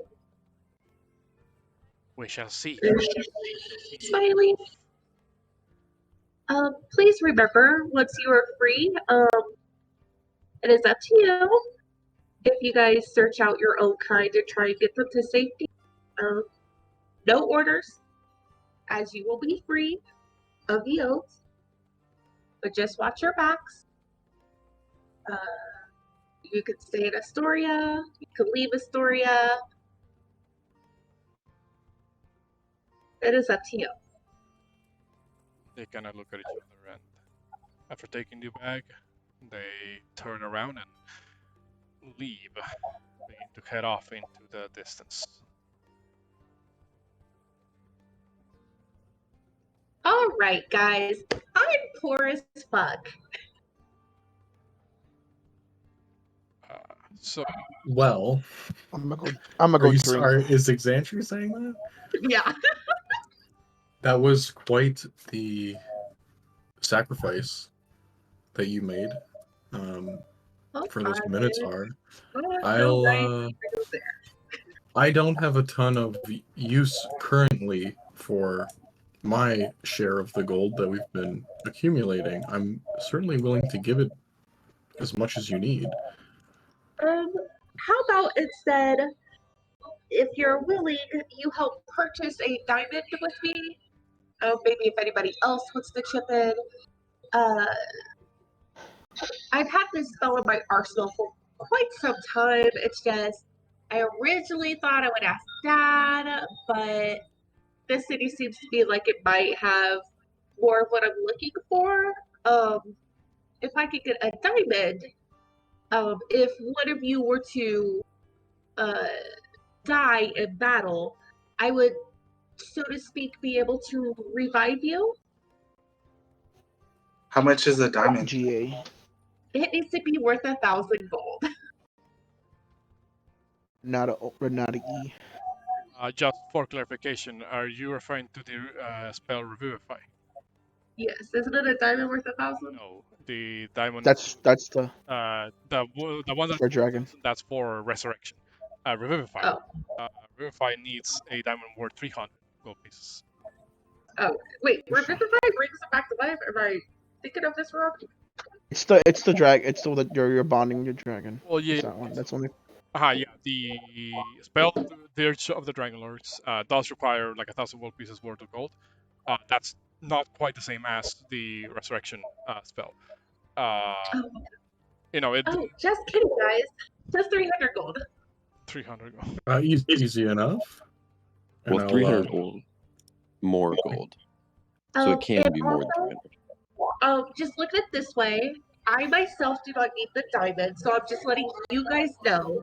Because if I die, you guys can't use this spell on me. But if I had a diamond, so if any of you value your life and you wish to live, please know at the moment I am poor. So if you want to buy your own diamond and keep it on yourself, just let me know. So that way, in case of the occurrence that you do fall in battle and die, I will use your diamond to bring you back to life. Okay. well, I will just hand you 300 gold for a group diamond. So whoever needs it, it doesn't have to be specifically reserved for me. So I'll count out 300 gold and hand it over to Xandri. Break time yet? I'll remove that from my inventory. All right.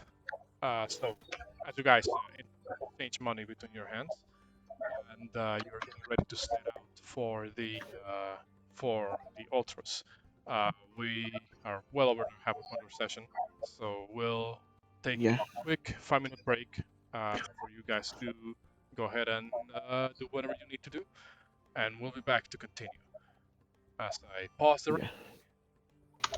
All right. How much would it be for rations for myself and my pet wizard? Well, it's a large creature, so it's more. It is more. Carries his own food. Also, animals don't really eat rations. Rations have a lot of salt. It would actually be harmful to an animal to eat them. Is there like a There is, factor that has some like rabbits or something? however, general animal feed. That you could have purchased at some point during your travel through the market. One batch of feed per day, that is good enough for a day of travel, or a day of having an animal, is 5 copper. So however much of that you wish to grab. Mind you, it weighs around 10 pounds or so per feed. So keep that in mind. Your wizard can drag it, don't worry. So don't we have a carriage? Hold up, don't we have a carriage or something? You can strap it onto the wizard. Yes, you can actually strap strap the feed to the saddle. Wait, did you buy a saddle? I'll buy a saddle too. Broke. Feels bad. Regular riding saddle is only 10 gold pieces, so discount after Okay. inventory. Expensive one. Magical. Any magical saddles? Sadly, not. It's D&D. Come on. If it's D&D, come on. I had to ask at least. Magical saddle. What is the magical saddle gonna do? Like you don't fall out of it?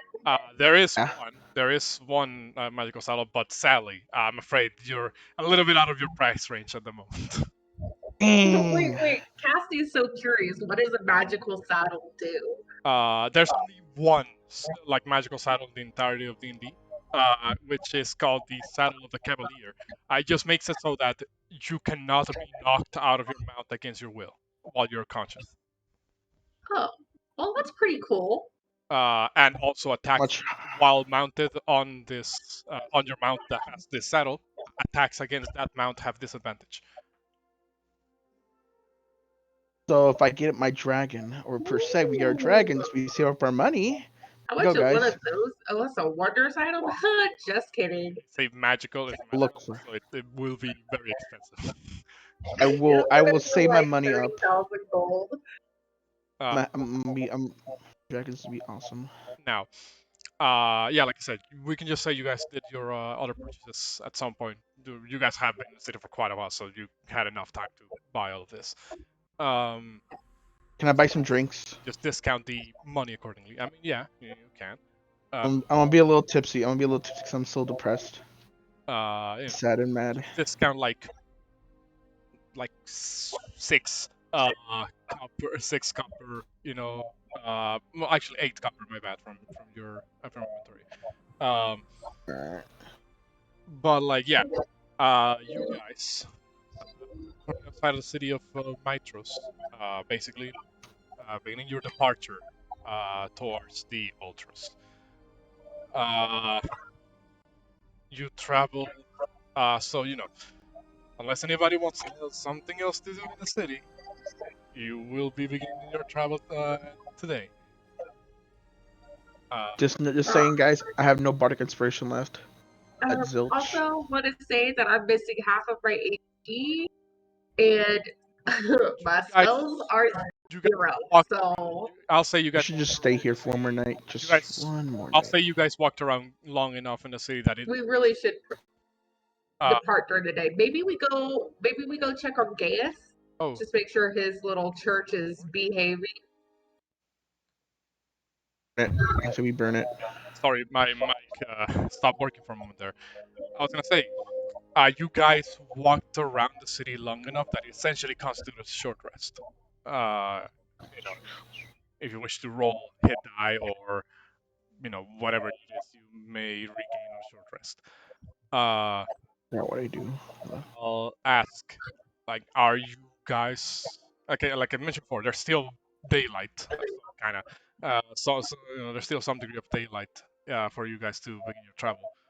Uh, do you begin to travel today, or? Let's just depart in the morning. That way, I could prep or vivify in case something happens to us as well. Because I have no level 3 spells and I don't have it prepped today. All right. Uh, there. We can.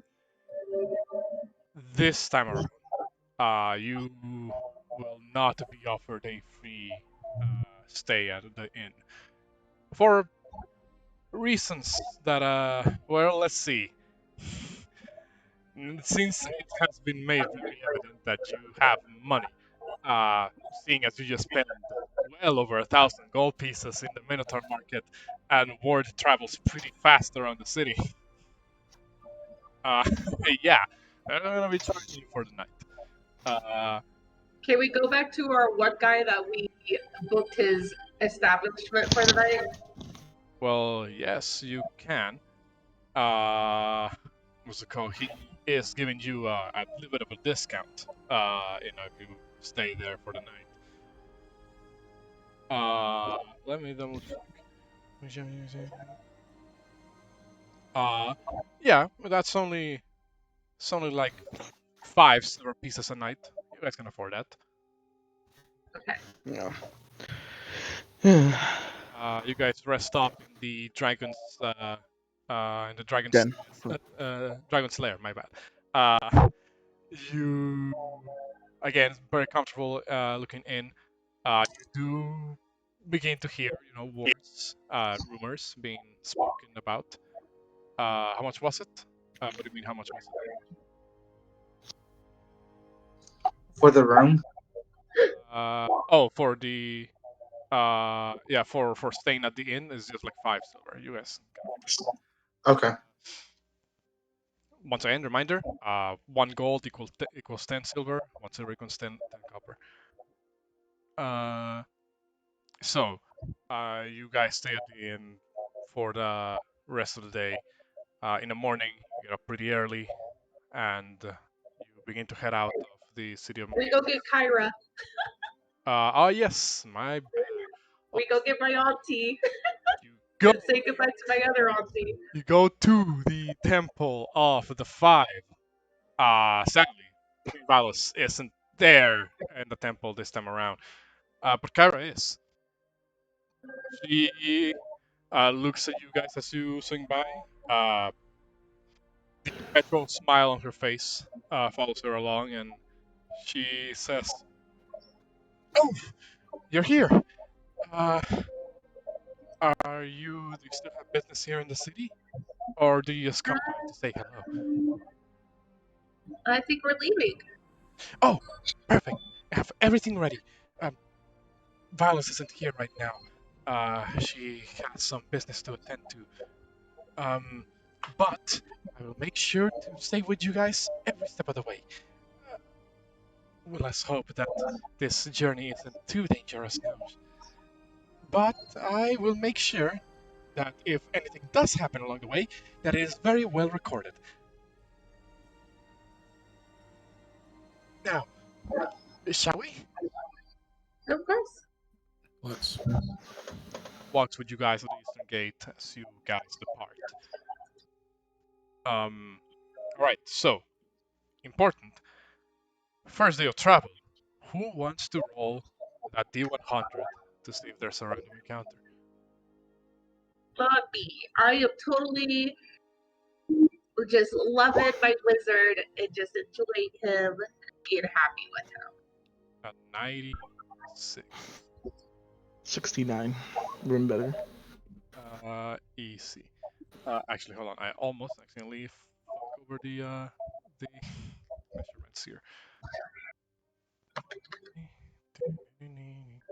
Okay. Well, how should I put this? You guys walk for, the first day of travel. You roughly move like around 24 or so miles a day. That is, traveling at usual speed. There's of course a dense forest in between you guys and your destination, but nothing you can't maneuver with. Just a little bit of work. You during your travels, let's see, 96. All right. Nothing actually happens during this day of travel. It's actually pretty calm. There is, I guess, how should I put this? There is, however, at some point during your last day of travel, like towards the time where night begins to fall, you're looking for a place where, well, you would be able to rest up, and a bit of noise hits your ears. What appears to be the sound of a lute perhaps being played. There is it creates this kind of beautiful like ambience for a moment. You see what appears to be a individual that is traveling alongside the road, or rather not really traveling, sitting on the side of the road. That appears to be playing this instrument. The individual seems to be of satyr origin nature. Has this flowing, sort of like reddish hair. You see as he is the area where he's sitting at appears to be surrounded by a carpet of wildflowers that seem to almost form a road of sorts into a deeper segment of the forest. Uh, he doesn't he doesn't react to you guys passing by unless you approach him first. So there's just so I understood, there's just a satyr playing a lute, leading a army of flowers in the shape of a road. I mean, it kind of looks like a road. That seems to go up in different turns of the forest. The satyr doesn't, however, react to your presence at all. Well, you can tell he knows you're passing by, depending on how close you get. He doesn't make an attempt to call out to you specifically. Jump up for the loot.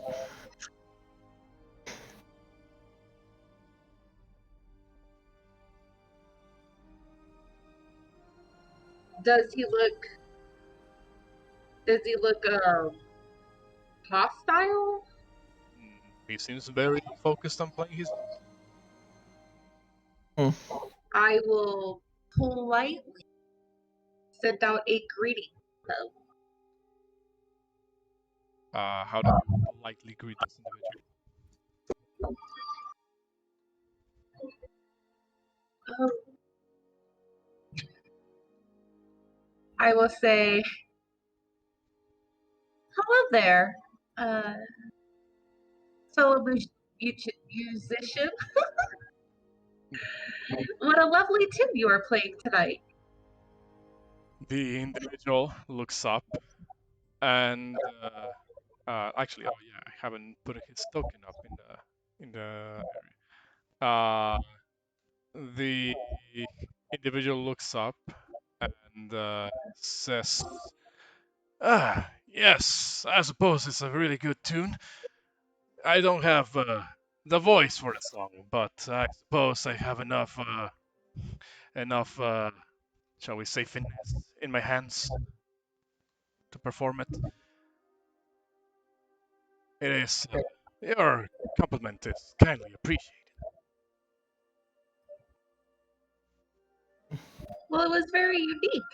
The flowers here, were my eyes mistaking me, or were they dancing along to your tune almost? Well, now that wouldn't that be something? Yeah. Well, I really hope I can reach a point where nature itself seems to move along with my music. Uh, Maybe I've already reached that point without even knowing. Uh, I want. we, Can I walk? Come on, man. we're the Ultros. I mean, sorry, What? we're the Huh? Dawnbringers, and That's good. Derek here. She'll switch it over to Derek, and then our other friend Lorius. They're also well reversed in musical instruments as well. Glorious is very easily kind of standing back as if he doesn't want to be called out like this. I have a depressed look still. That's good to hear. It's good to find other people in the same shall we say field of study, so to speak.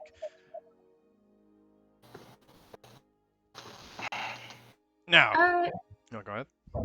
No, go ahead. Uh, I suppose, well, you didn't just stop by just to listen to my music. You seem to be going somewhere. May I ask where? We're on a long journey east of here. We were told to go visit some falls.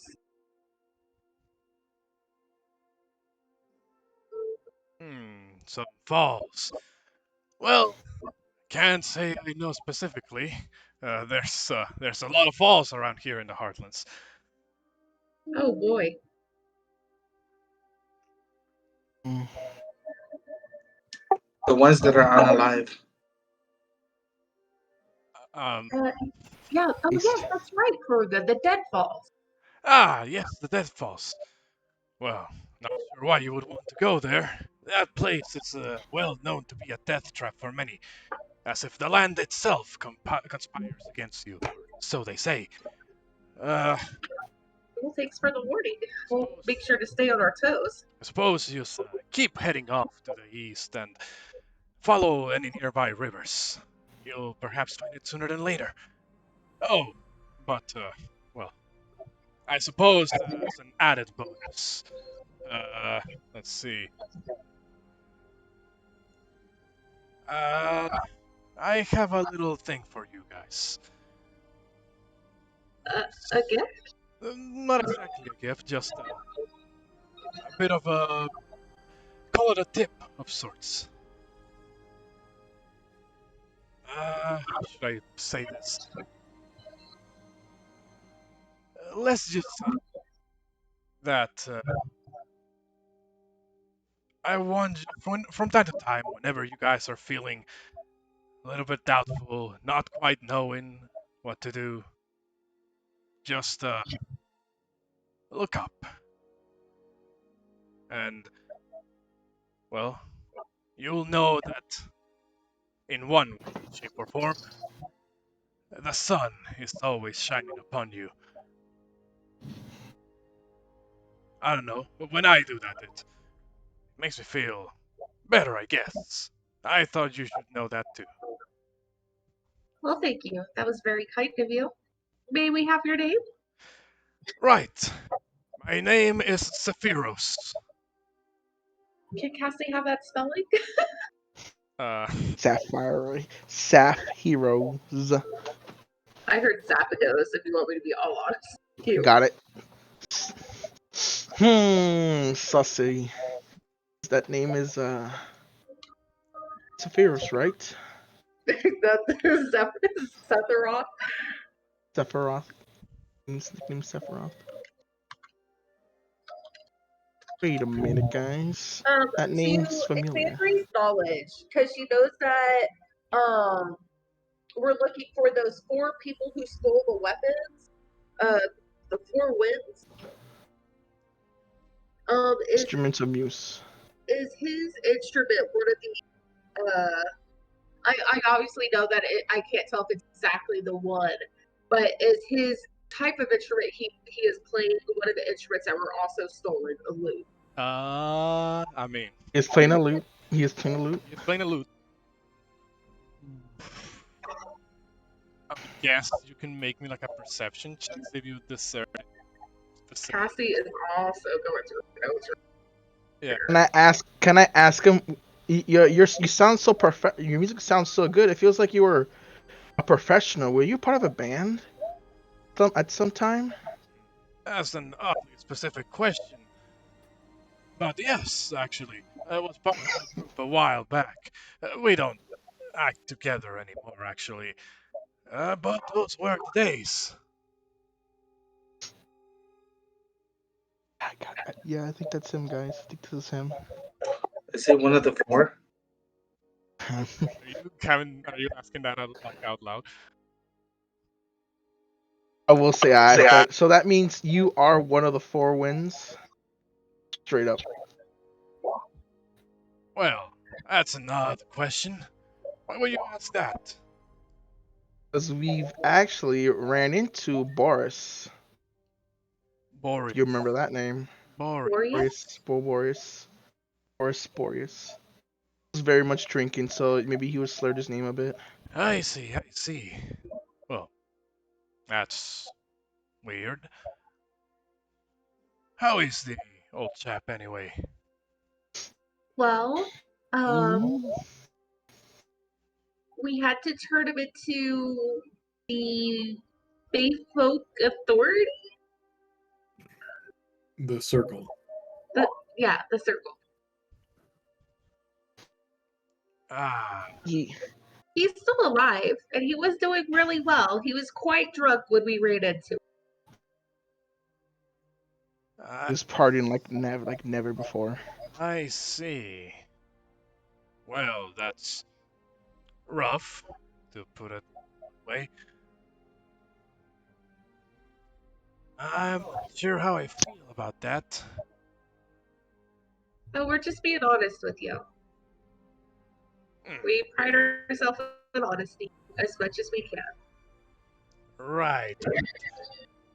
Well, I suppose this makes things a little bit awkward. Just a little bit. But only because Boreas told us that you guys stole your musical instruments. Right. He kinda stands up at this point, takes a couple of steps back, while clutching the lute a little bit closer to his body. Here's what's going to happen. I'm gonna be heading the other way. And I suggest you all continue going to where you are. Or you could politely hand us a lute in exchange for a non-magical lute that was stolen. You see, I've grown quite attached to this thing. I enjoy it. It's a My music hasn't been better. This is this is the best I've ever, the best instrument I've ever put my hands on. And besides, it's not like it would ever be used by anyone. It was the fact that it was stolen rather than asked if it could be borrowed.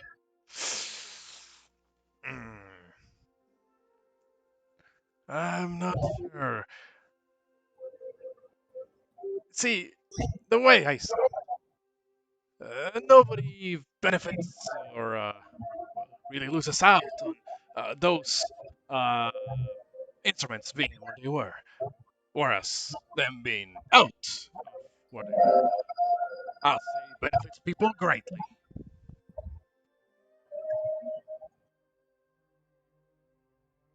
I mean, What do you use it for? well, And be honest. to draw in well-versed travelers such as yourself with my music. As you can tell, it worked, and we were having such a pleasant conversation before it turned sour. What do you take from them once you lure them in? Oh, nothing really. I merely share the gospel of the sun, how its ever-loving warmth always shines upon us. Can I insight check him? Go ahead.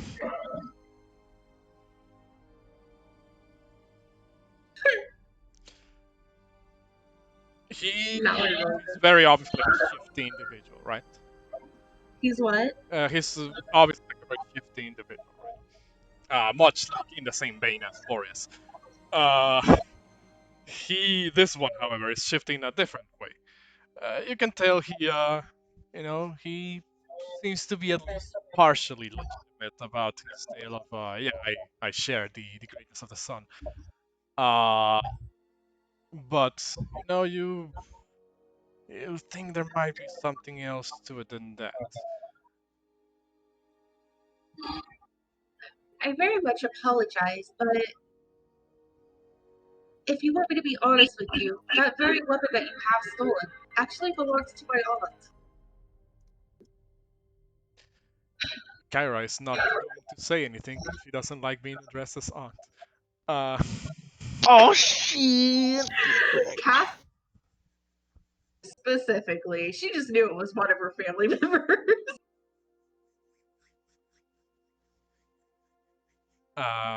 Sephiros will say, listen, maybe someday down the line I'll give it back, but can't be today. There's my calling, you see. It asks for me to have every tool available to my disposal.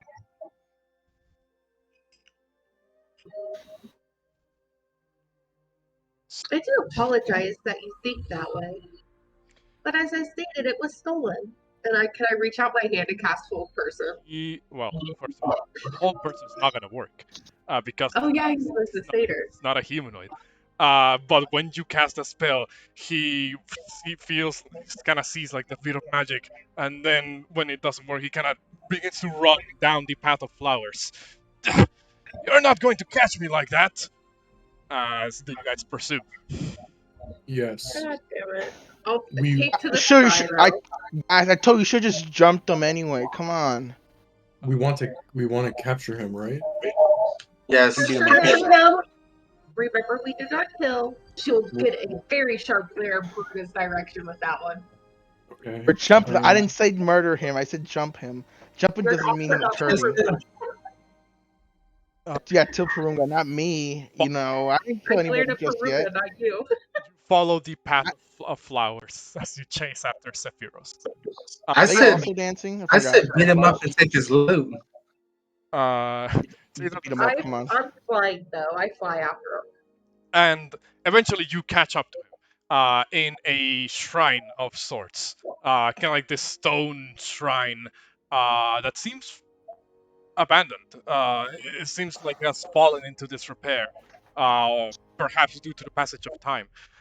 There is a golden statue in the middle, flanked on four sides by by these torches. Well, pillars kind of that hold torches on them. you notice that he kind of walks all the way to stand next to the shrine as I move you to this next map. He you guys will be coming in from low over here. Oh shit, I need to make sure the recording screen is catching up. There we go. You guys will be coming in from around here. The uh when you guys catch up and he's kind of like standing next to the shrine, he says, uh, "Behold, the shrine to the lost god Helios. He protects me from all harm. You wouldn't want to incur his wrath, now would you?"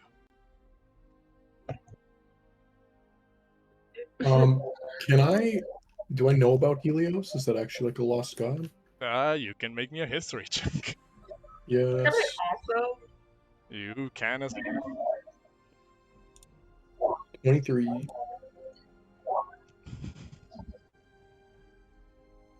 uh, yeah, only Metius knows this. Metius. Well, there's often talk of many quote-unquote lost gods across Thylia. Okay. Besides the five, Pythor, Valus, Skyra, Vulcan, and Mytros. There's talk of other, lost deities that have either not been, shall we say, praised as often, or people just don't speak as often of them in certain regions of Thailand. One of them is this other deity known as Narcissus, the god of beauty, that is not really praised or to in Mytros. That's more like a Arisha thing. Helios. Uh, you believe you've heard of this deity, or if it is a deity, at least you think. It's not really prayed to by most mortals. Uh, Okay. it is mostly something that it is said this god is prayed by giants pray unto this god, or even in some occasion fae. Uh, the Sephiroth seems to be like standing next to the to to the shrine. That again is sort of highlighted by that sort of like golden statue of a very beautiful, very handsome looking individual, long hair. That seems to be standing with this crossed arms or like pose. Uh, so yes, Sephiroth says, "You would want to incur the wrath of the mighty god of the sun, Helios." Well, I think that's where you're mistaken. Why would we encounter his wrath when we never intend to harm you? We just simply want back the loot. Because I am one of his most loyal of followers. He certainly would want retribution against those who act against one of his most devoted followers. Are you his only follower? Of course not. There's plenty more. Like I said, Drakgar, you guys basically are here. If you still wish to like run up to him and tackle him while he's mid-speech, is that what you're trying to do, Drakgar? Hold on. Because as you get like right here, when you keep running at him while he was about to say something, he very, like in a panic, he says, "Lord Helios, I call upon your aid!" And you see as the fire from the four pillars of the torches begin to light up into a massive burst. You then see as they swirl into and coalesce into a vaguely humanoid form that places itself in between you and Sephiroth. You see as this figure seems to kind of form itself from the fire, stares at you dead in the eye, Drakgar, as you're like halfway onto your charge. The thing, shall we say, that you see appears to be a creature created entirely out of flame. Uh, Oh. the The figure kind of like stands there, hovers a little bit. Well, doesn't quite hover. Kind of, it is more or less touching the ground, but it doesn't like burn away everything in the ground. There's like patches of like soot that begin to be formed around the area where it's at. Sephiroth, seemingly surprised at this development, says, "Oh, that actually worked. All right, now the scales are even a little bit more. Now, I'm going to teach you just how cruel the wrath of the sun can be." And I'm gonna need everybody to roll me initiative, as I have to find Sephiroth's team song. Wizard is with Glorious, wherever Glorious is. So if Glorious is in this fight, the Wizard will be in this fight, but he's specifically with Glorious. Well, be sure to click your tokens before rolling initiative. We've been through this. I did it too fast. The tracker wasn't up. I'm gonna try to move it. Give me one moment while I find Glorious as well. Line is nowhere. It blends into the trees. The lizard is huge. What the heck? Well, how much food did it eat? Don't worry, I took care of him. It was still the first day of travel. So I wonder if I could use my loot, my harp. I mean, enough time has passed that you would have been able to attune to it, I would say. I got it. I'll just put that spell in there right now if I can find it. You're gonna snuff out the back bar. Let me see. How much was your original initiative, Metius? 5. 5. One moment. Thanks. Oh, I forgot to roll, period. So that's Juno, Metius, Porunga, Drakgar. Did you roll? You did. Yeah, 10. Drakgar. Good tried. And now I have to roll for Sephiroth. And Fire Elemental. I will look at Wizard and I will give him a calm motion to stay out of initiative. Smash. So he's hanging. 23.17. He's hanging back with Lorius, I'll say in that case. So we're just gonna remove them from initiative as they hang back. Lorius says, "Be careful, that man looks really dangerous." And Kyra, who's also there, is going to just be like, What? "But don't be too careful. I want to see some action play out here." God dang it. I forgot that Auntie has whatever. Boots of speed. I forgot that Auntie Kyra hasn't been with us in a while. Yes, the boots of speed. That's what she got from the. Alright, so I need to play Saphir's theme song. Better be a banger. Come on. I really, honestly, 100% forgot that they were her weapons that were stolen. Well, it wasn't specifically hers, but she had a hand in the. It was her daddy, her great grandpa, right? Yeah, grandpa or dad. This music, I felt like we just walked into a Pokemon battle. This is a Sonic boss level. What do you mean? Fire Elemental initiative, guys. 13 points. Yeah, but I got 22. What are you talking about? Oh, at least you get to do a second. Alright, so the Fire Elemental wins initiative. Damn, you guys are not going to like this. Oh, I would have pointed out, I never said I landed, I'm still in the air. The Fire Elemental will look over at where Drakgar, Derek, Juno are standing, and you see as it kind of seems to sort of hover over to you guys. Moves in right here, so it's now in the space of Drakgar and Derek. I am engulfing them in fire. Something important about specifically fire elements, is that whenever they enter a creature's space, they just deal fire damage to that creature. No save, no attack.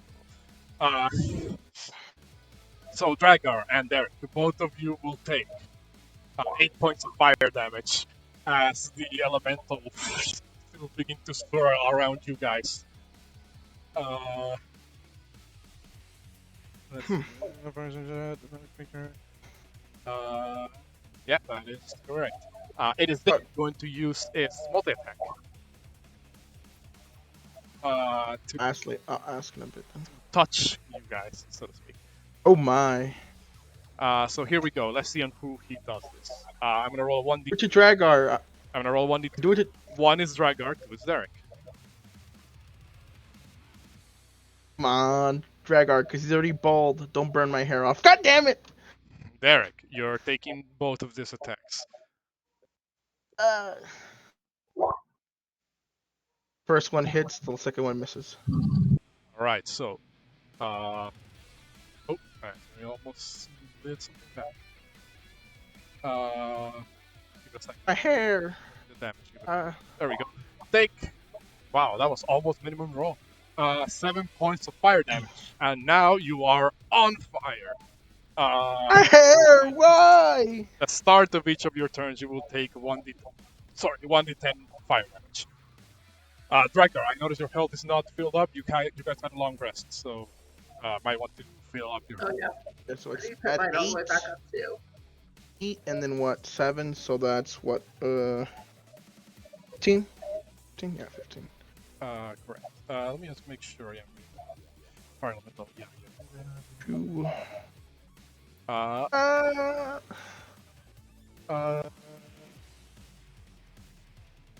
Yeah, that is true. That is everything you can do. So, Derek, at the start of your turn, take 4 points of fire damage. I'm at 20 already. I'm below half HP already. Come on, guys. And like I said, you are on fire. Let me put this symbol on you to signify that you are on fire. Okay. So also, quick question. If I were to drag, cause I got the spell already, the control weather. I want to use it. I should be attuned to it, of course.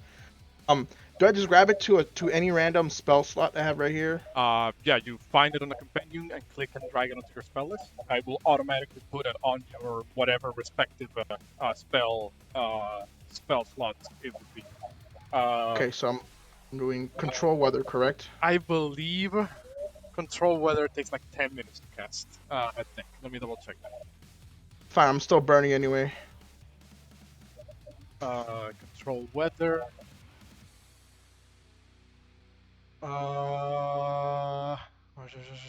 Yes, it takes 10 minutes to cast. Fine. I'm gonna tell you right now, that's not something you can accomplish within a single combat encounter. That is 100 rounds of combat.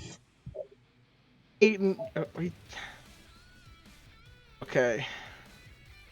What can I do? What is around me? So, reminder, by mechanical standards, each round in D&D takes 6 seconds to complete. Obviously, we sometimes dilate that time using anime logic. But, mechanically speaking, that's what it means. Meaning, a minute is 10 rounds, 10 minutes is 100 rounds. So, a round, of course, being every time we go through the initiative, like a full turn of initiative. Also, question, overall, a D&D question. Does stop, drop, and roll work in this universe? Hold on, let me put up the fire form thing. So there you go, so you can read it. Is that you're on fire. You can take an action to get rid of the fire, but so long as you're still within the space of the fire elemental, it's going to continuously burn. Okay, so okay. Yeah, so you can put yourself out, but it takes. Okay, so I'm gonna run past Porunga, Juno, Metius as I'm running around on fire. I'm like, ah! Up attack from the fire elemental as it moves. Just slap me, I know. It's fine. I'm gonna stop. That's a hurty, owie. 4. It's not a crit, thank God. For 7 points of damage. It's fine. 13, and I'll end up. Let's see from where I was. I'll add that later. I'll be in front of the lizard, and then I'm gonna start rolling around on the floor. Well, in cartoon mechanically speaking, you don't need to do all of that. You just use your action to put yourself out. I'll make a big scene about it. Yeah. Makes it better. You kind of roll around and then get up, and you're like, oh shit, yeah, that was close. And you are no longer on fire. Okay. Now since I moved, I'm gonna heal myself. I don't think I have a pot left. I have to double check. I think I drank my last pot a while ago. I will cast healing word on me. Hold up. Alright, clicked the wrong one, my bad. Core. Where is it? Healing word, come on. Level 3? Alright, level 3. It's on level 3. Alright. Myself. Go ahead and roll your healing. 7 plus what, 6? Yeah, 7 plus 6. So I'm at 20, so I can get rid of what I got up attacked. Let's get rid of that. So I'm at 26. Okay. Yeah. So plus 4. Plus 4. Alright, so anything else? Okay, so that healing word counts as a bonus action, correct? Or is that an action? Oh my god, I keep forgetting this. Healing word is a bonus action. You already used your action to put yourself out, so you basically didn't use your action bonus action. Okay, yeah, you're right. Okay, and I'm gonna just be like, man, I haven't been this hot since dragons blew fire on me. That was it, and that's a quick quote, and that's it. I end my turn. Firos will look over at you guys, and he kind of begins to I'm not a threat. nod along. Says, "Right. If the sun is with me, then who is against me?" And he is going to cast a spell on one of us. Let's see. 1, 2, 3, 4, 5. Let's see. 1, 2, 3, 4, 5, 6. There's 6 of you. Drakgar does look pretty big, though. He doesn't want. Drakgar deserves to get hit by it. Sephiroth is going to use an action to look at you, Drakgar. And could you make me a wisdom saving throw against hold person? Is that brain of yours? Come on. Yeah, good shot. 16. What is the spell save DC? Let me double check.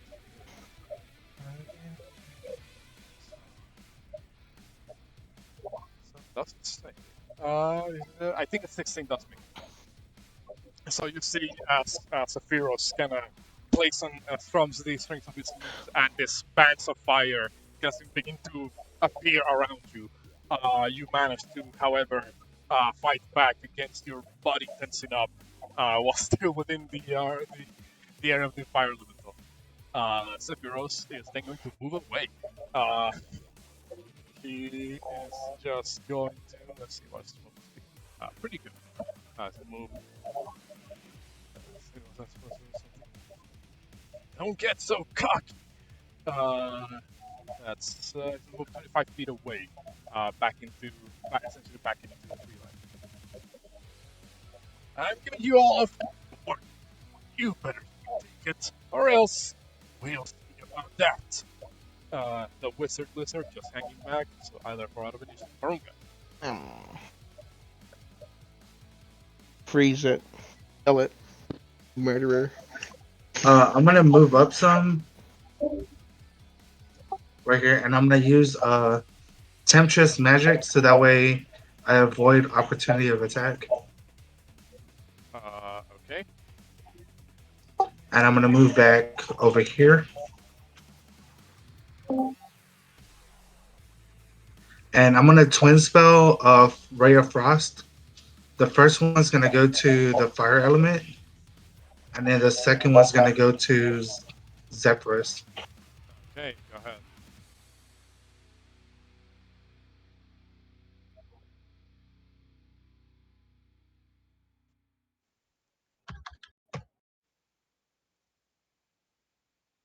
That one is against the. Correct. The element. Yes, 15 hits. For 5 points of cold damage. Let's see, is it resistant or vulnerable? Uh, all right, and then second one is a natural one of Sephiroth, so you between that both of them fire Ray of Frost. Solid hit on the fire elemental, but the one that you shot at Sephiroth is gonna fly above his head. I wondered if it's the fire elemental you shoot on a cold spell, does that make water or no? Or does it make it instant evaporate? You see, it's like of steam kind of rise up from the fire elemental, but it doesn't seem like it was like super effective or anything like that. Hey, guys, there's water on the floor. Just throw it at it. Just kick him some water. What are you saying, Porunga? I was gonna use a point to a sorcery point to quicken frostbite on the fire elemental. I believe you already used your bonus action to do your Tempest Flight to avoid the opportunity. Okay, yeah, my bad. I'm just gonna end my turn here then. Okay. Xander. Okay, I take out my bow, my Cupid's bow. It's still in the air. I will shoot him with my Cupid's bow. Okay. Yes. No dice. The arrow flies wide and sticks itself to a tree on the side. He fell in love with you. So sad. You can be crueler than that.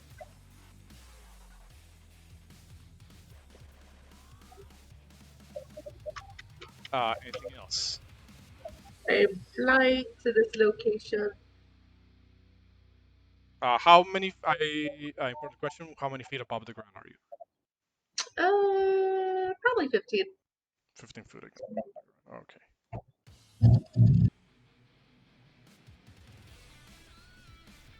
All right. Anything else? I will.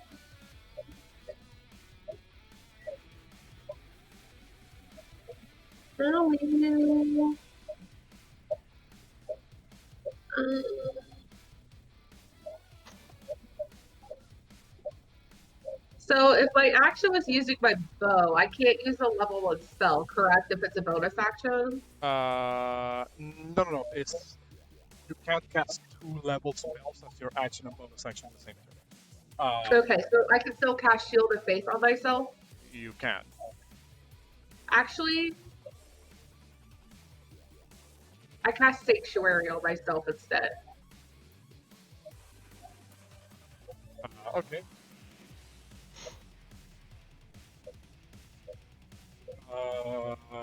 Anything else? That's it. In that case, I accidentally misclicked something like that. Let's see. Well, we'll continue with the Drakgar. You are currently within the fire elemental. And let me double check something about the side its turn when you start. Where's that?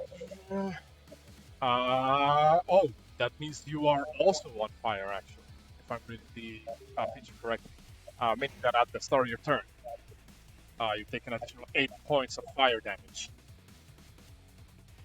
Rage Reckless on the fire elemental. Alright.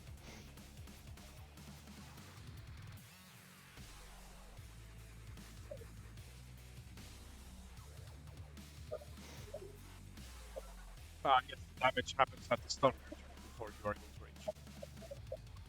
And also, I don't believe you are resistant to fire with your Barbarian subclass. But he's a rock. He's a rock man.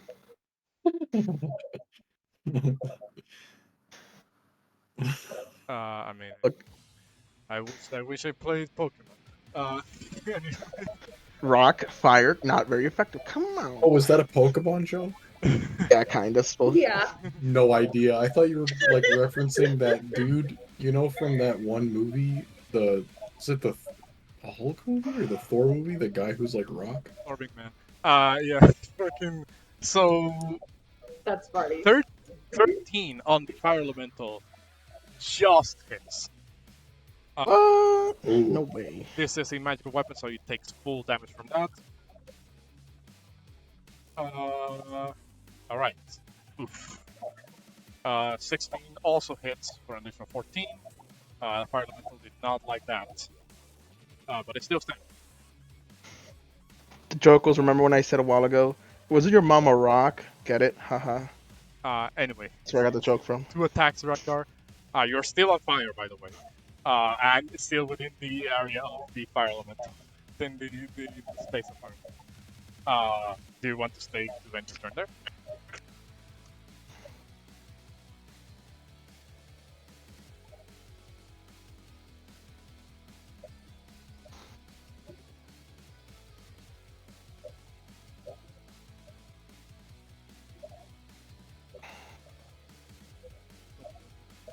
Well, no, yes. If you just move 5 feet out of its range, you don't provoke the up attack. And Fine, I ran away. also, it already used its reaction to do an up attack on there. Oh, you rude. Yes. Hey, you can literally run away if you want. Alright. I'll do that. Alright. Juno, what is Juno gonna be doing?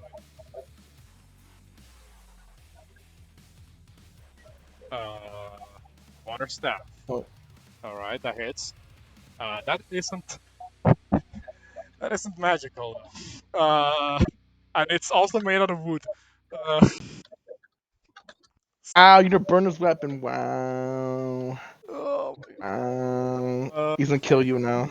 You. Hold on. Nope, too late. Too late. Nope. Creature Too late. takes elemental hits with a melee attack within. Yes. Okay, so when a creature hits the elemental with a melee attack while still within 5 feet of it, takes the additional fire damage. They don't catch on fire like you and Derek did, but they do take the additional fire damage. So 4 points of fire damage on Juno as they hit. I'll say, should the weapon catch on fire? 1d2. Roll me a D100. We'll see if the weapon catches on fire or not. 100% it caught on fire. 50% caught. Alright, so it's not on fire, but it's like, shit, there's kind of like these traces, dark, like sooty traces on the weapon. Yeah, you know, it's like, I could have done better. So that's first attack. Second attack from Juno.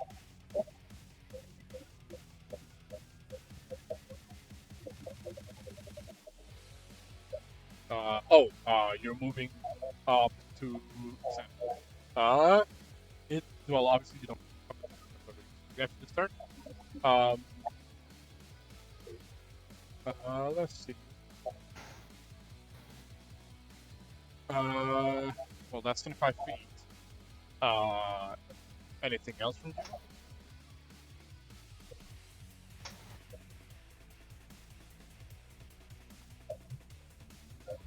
Hello?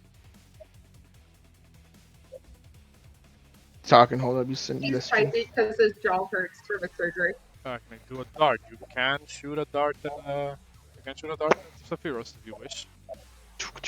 11. Ooh. 11 will miss. Bruh. I think he hit a 4.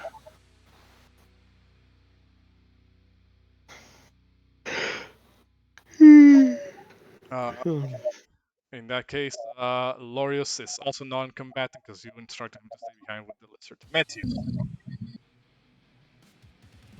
Okay, I'm not on fire, right? Not yet. No, you're not. So I'm gonna back up over to here, Fireball it.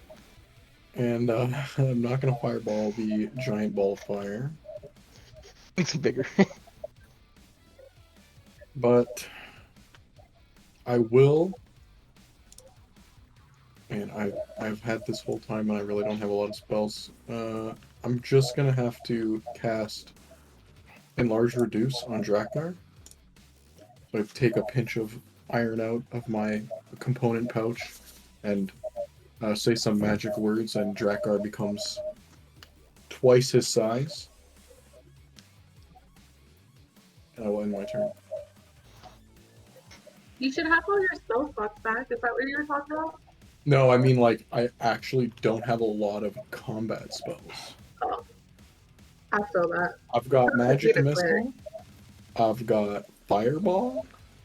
That's it. We gotta start buying these spells. Yeah, I was thinking about which ones to get. But You are a wizard, so you can prepare your spells every long rest. yeah, I mean, like that's literally all the spells I have. I gotta buy some.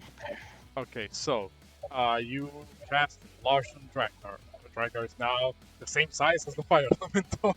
Fight Awesome. him. No balls. Fight him. Punch him in the face. All right, so Firefighter. hey, I feel like that sometimes.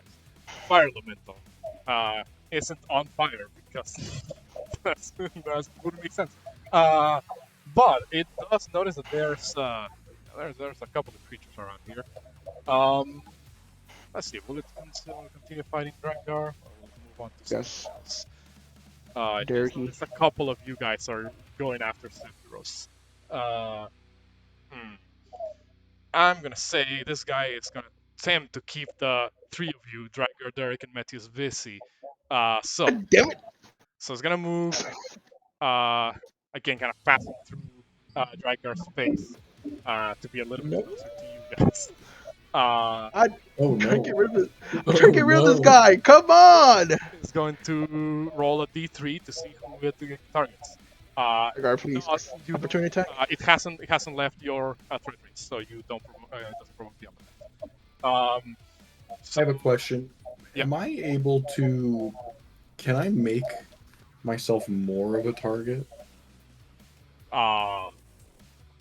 By like flailing and or something. I feel like Matthias is that kind of guy. I'll say sure. Unless anybody wants to contest that.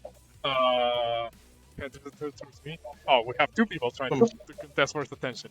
Both. Well, definitely seeing like Drakgar doing that probably let him do it, kind of thing. I was gonna say if both of you. But if it was nobody, if it was like at Derek, Matthias would probably be like, "Hey," and if nobody else was doing it. I mean, I was gonna say if anyone is contesting the attention, shall we say, of the Fire Elemental, I was gonna ask for a performance check to see how I guess how much flair you give your attempts to draw attention. No way, Lou. Oh my god. I mean, again, When you're it's just if there were people contesting for its attention, right? This time I'm not contesting. So it's just it's gonna look over at Drakgar and once again What the hell was that? do his multi attack on you. You reckless, meaning that they have advantage. So pow. Give it a moment. It's rolling the attacks. Why is it taking so long? 1, 2. Oh, shit. Okay, there we go. Hold on. So those were two. Oh, hey, hold up there. Those were two crits back to back. Because again, you reckless, so it had advantage. Got reckless. It did. Oh my god, this is gonna suck. You're gonna kill him already? God, Nick. Come on, man. I'm rolling damage for the two crits. Give it a moment. This roll20 is a little bit laggy right now. By half. Stone's Endurance. Are you gonna Stone's Endurance one of them? Alright, well, I'll let you see the damage before you decide which one of those is. Told you he's a rock. Oh, there we go. Finally, damage with this sweet ass time. So, first one is 6 and 9. Nice. It's for 15. And then I'm gonna assume the second one is the one you're doing. Okay. So, roll 12, let's go 12. Stone's Endurance. 8, come on. Uh, 1. That's 24 in the second one. So 15, 24. Roll me your Stone's Endurance to reduce some damage for the 24 one.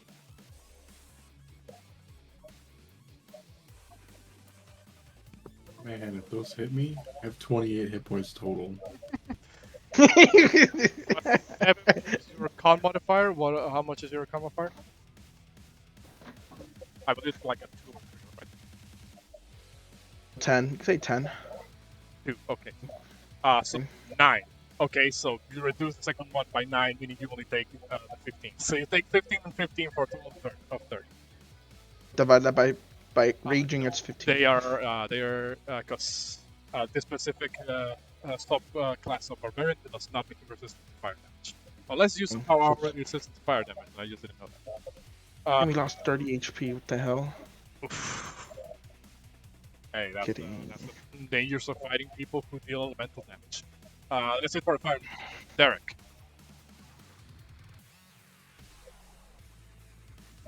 Okay, I'm gonna be right here. Right.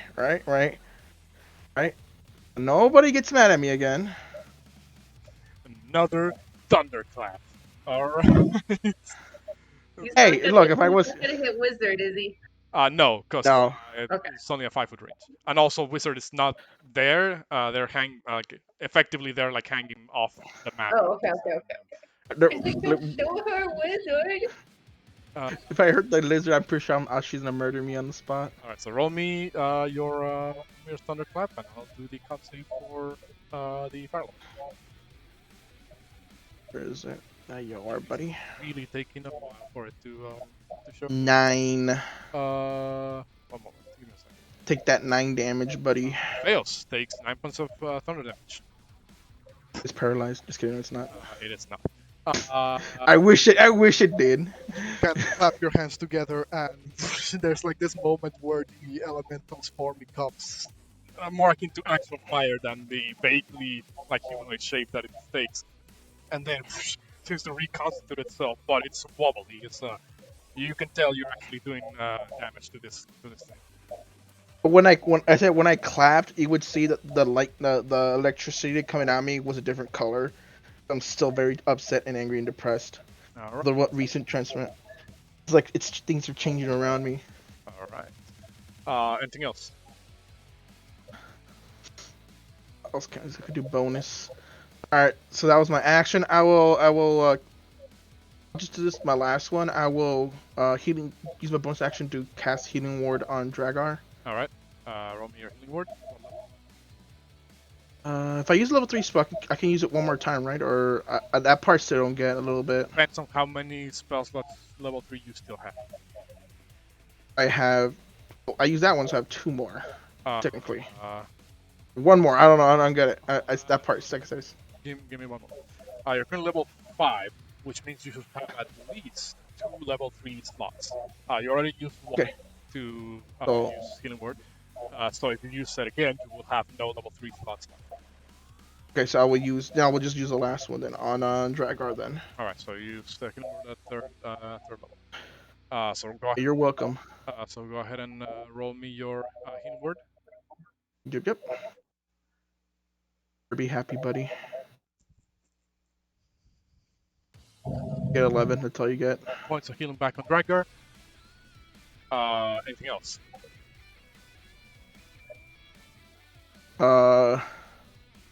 I can still move around, correct? I didn't move that far. You moved on 5 feet. Okay, so I'm gonna. All right. Move. I'm just gonna move right here to Metius, right next to him, right? Yeah. I tell Metius, hey, buddy, you can't use one of your earth magic to like trap it or something, because it's like fire. You just throw some dirt on it, I don't know. Works. I'll nod. Think about it. Just think about it. All right. That's it. That's part of inspiration, Just saying. It's looking at Juno, Alexander, and Porunga all kind of, gathering around, flanking him from all sides. He is gonna point forward. The ski hat says, "I warned you, but I guess I'm gonna have to be very rough with all of you. Here we go. The might of the sun is with me. Be burned in fires of redemption." And he is going to cast Fireball. Oh goodness. So I'm gonna need Exandria and Juno to make me the 30 seconds. Does Fireball hit through my Sanctuary? Sanctuary doesn't protect you. sanctuary? Sanctuary doesn't protect you. Wards a creature within range against an attack until the spell ends. Any creature who targets the warded creature with an attack or harmful spell must first make a wisdom saving throw. On a failed save, the creature must choose a new target. Or lose the attacker spell. Since he's using Fireball on me, must succeed the spell or miss the spell. I'm still a part of the spell. Continue reading. Pretty sure there was an addendum to it that says this not protect against. Hold on, I'm looking this up so people can see. Oh, this spell does not protect the warded creature from area effects, such as an explosion of a fireball. Okay, gotcha. Correct. I'm also 15 feet in the air as well. I mean, fireball is 20-foot radius. Oh, yeah. That's In fact, hold on, let me just. Oh, I was on the wrong screen. Just so you can see just the general radius that fireball like hits for. So I do have, I believe, a spell token. There we go. Mm-hmm. Yeah. So Boo! hits you both very easily. So yeah, Exandri, Juno fucking next saves. Juno fails. Exandri. trying to get to my home page. Roll the 2. What do you? Whoa! What the heck? Save home. I mean. Let's see. Level 3. How did Juno roll a 2? Oh my god! It's That's gonna. I believe Juno is down. Out of that, yeah, Juno is crispy Minotaur. You take half of that, by the way, Exandri. For I believe. Yes, for 17 points. After your health bar. It's rounded down. It's not half my health bar. So Oh, yeah, it's half my health bar. Juno. Come on, So Juno's down. As like the detonation of fire seems to trigger right there. Again, strangely enough, even though fire is being thrown around this otherwise like wooded area, there's doesn't actually seem to affect the grass around the shrine. You're not sure how that's happening. After the detonation, Sephiroth just says, "Have you had enough yet?" He's gonna stay right there. No dead. Porunga. No dead. Missile. All right, I'm gonna twin spell frostbite. The first one going to the elemental, the second one on Zephyros. Okay, go ahead.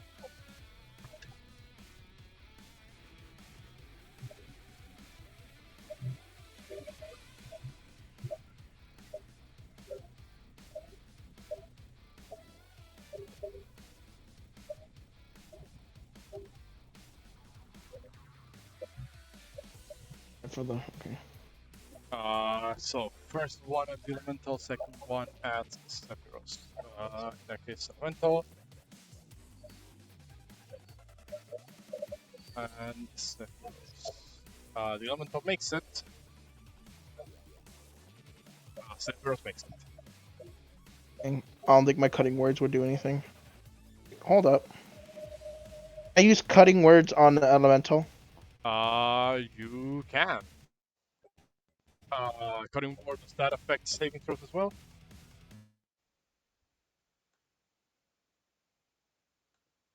Oh, hold on. I cut off for a moment. Oh, damn. Hold on. Alright, sorry. My audio cut out for a moment. So, cutting words affects saving throws as well? Okay. I say, hey, Iron Man. You're ugly. Alright. Major emotional damage. Roll me your Fire friendly hit harder. roll me your bardic inspiration die for cutting words. I mean, could you first post it in the chat so I know it's works against attackers, so I'm not sure if it works against signatures. Let me see. Where is it at? Cutting words in the bottom right.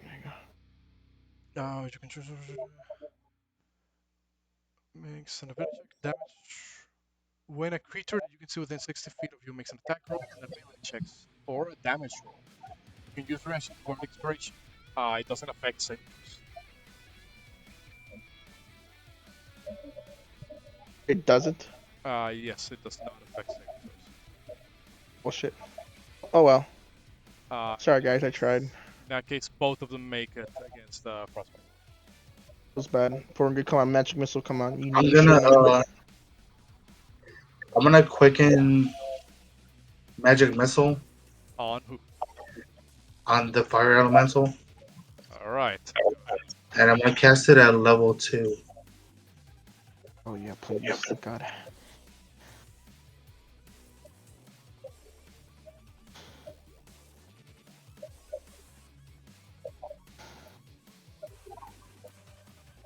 So here we go. 13 points of damage, I believe, on the fire elemental. It is looking even more wobbly. You see that part of its body becomes kind of like translucent as if it's slowly being like dematerializing. I'm gonna move away from it for a little bit, and then just end my turn right here. All right, Xan. I am going to.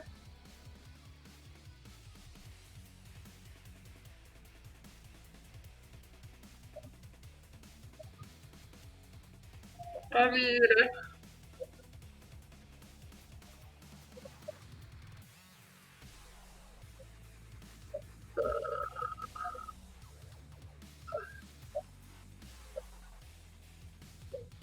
I'm conflicted. Save your friend or get fireballed. Probably again. All right, I'm gonna. So conflicted. Juno I am run going away. to arch my bow and shoot him with my Cupid's arrow. Okay, roll to hit. I gotta go back to page 1. Gotta scroll down. 13 will not hit. Oh, come All right. I will roll my eyes annoyed that Juno is on the ground, and I will use a third level spell slot to cast Mass Healing Word. Massing the word, I believe, affects everybody within 60 feet of you. Well, everybody of your choice, that is. Oh, Let me. Could you put the spell description on the chat? all of us. sorry. I literally never have level spells. I don't know what its radius is. Okay. We're good. We all heal. Put the spell description in the chat. Dear, dear, dear, dear. Oh yeah, here the whole map gets healed. Pretty much. As you call your words, up to 6 creatures you choose I can see with a range. Alright, so I will give it to Juno, Drak. Yeah, so you can pretty much reach everybody in your party. Cleric, and myself. Yes. So Juno, Xandli, Drak, and Derek heal for 7 points of healing. I am Nobody else almost was at. missing HP, right? What do you say? No. Nobody else was missing HP, right? No, I don't know. Okay. And then I will drop down right next to him. Just land right Kill next to Mytros. Yeah. You think I won't drop one of those again just because you're standing next to me? I'll do it. I believe you. But again, like I said, I don't want to hurt you. I just want the loot. Me. It's mine. Distance. No, it's mine. I got It's mine. I got I it. reach out and grab the loot, and we do that little tuggy back and forth. No, it's my aunt's. I'm not your aunt. I'm not.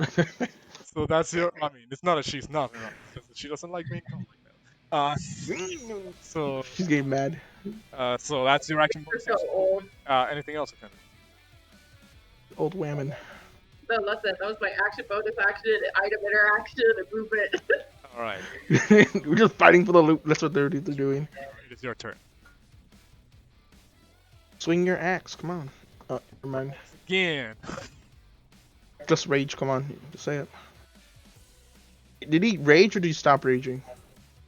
No, he's still raging. Alexander. Give him the axe. What's he doing? Sadly, Eyes. Pick that away. Sadly, obviously, it's not a you song with Python's hammer. Did you intend? I mean, how dare you take the axe? I didn't give it to you. Well, wrong one. As in the first one was the wrong one, or the second one?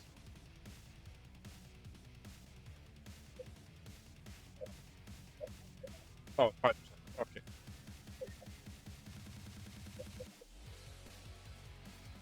How dare he say that? I don't have the access. That is true. In my pocket. He doesn't have. Just roll me the another damage fighting hammer, and we'll just 31 still hits, so we'll just make that damage. Also, question: does your well, we'll still just be taking the first damage roll. Your divine fury trigger only once a turn, or every time you hit?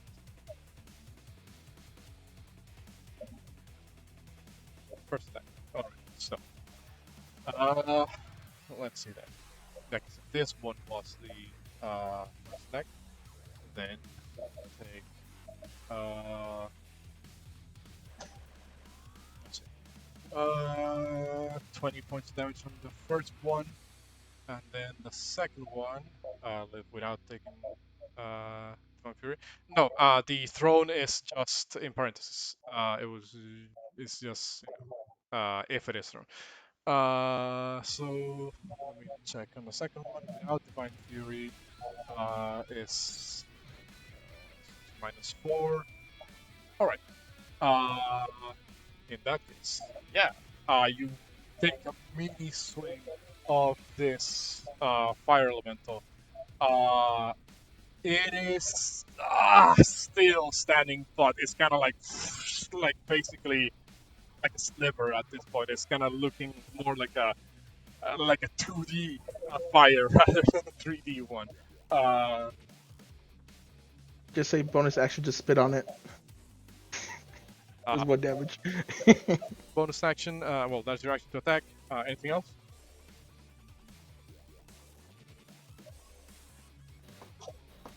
Yes. All right. Juno. Wokage. Juno's awake. Has to use half his movement to stand up back up if that's what you're doing.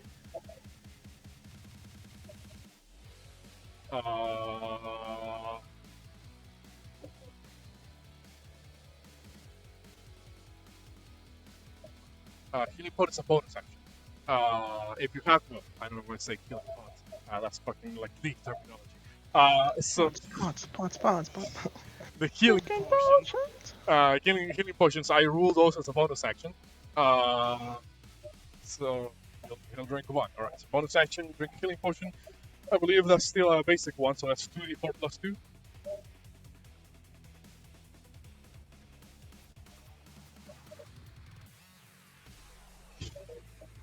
So that's 6 points held back on Juno. Jug. I believe he still has just enough movement speed to like get to Sephiroth. Whack him against the head. Yeah, because movement speed is like 40, right? So yeah, use half, use 20 to get back up, 20 to move up. What is Juno's action? Burn everything. 18 doesn't hit. 26 does hit. Ooh. For 8 points of damage on Sephiroth. Oof. I mean, I think that's the first thing he's been hit. Yeah. And then bonus action on our strike. 11 doesn't get sent. I do have to do something. One moment. They use key points to get something back. I forgot the key point was. Get to leave. God damn it. So use bonus action to hit. Yeah, my bad. Ignore that.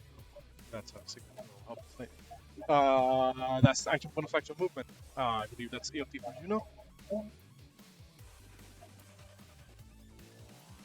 Alright. Wait. Okay. Metius. It's your turn. Okay, do I take fire damage? You were not hit by the fire elemental, so that's not your turn. You don't take fire. You only catch a fire if it hits you with the touch attack or if he enters your space. Okay, cool. Alright, so I'm gonna cast my magic missile at 3rd level.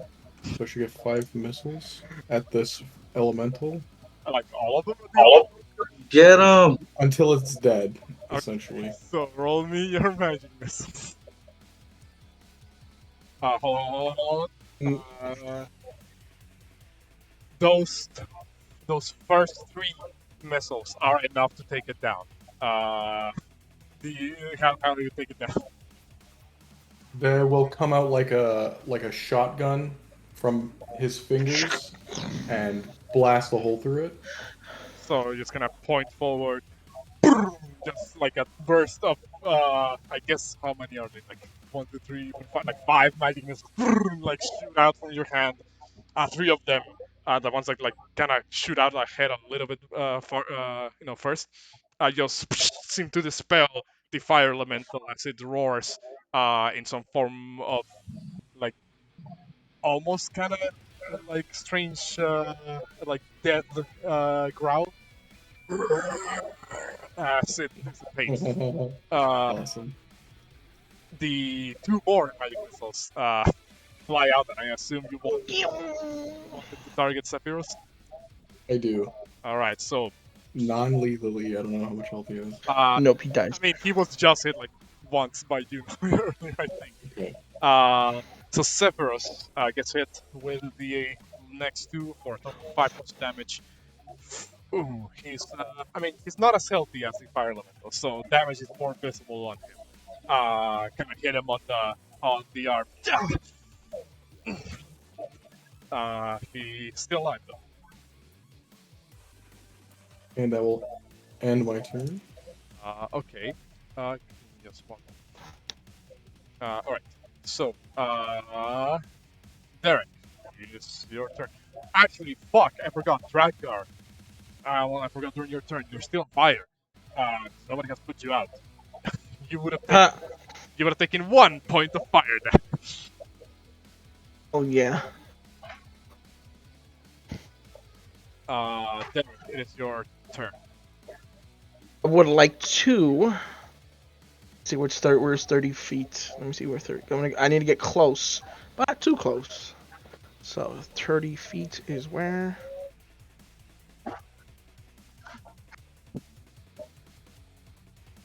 I'll be right here. I will pretty much walk up to right here. All right. All my speed. Right. Yep. My speed 30. And from here, I will cast. Where is it?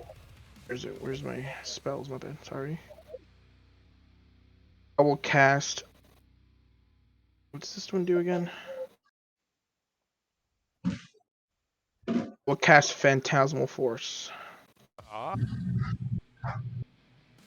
Great enough. Might as well use it. I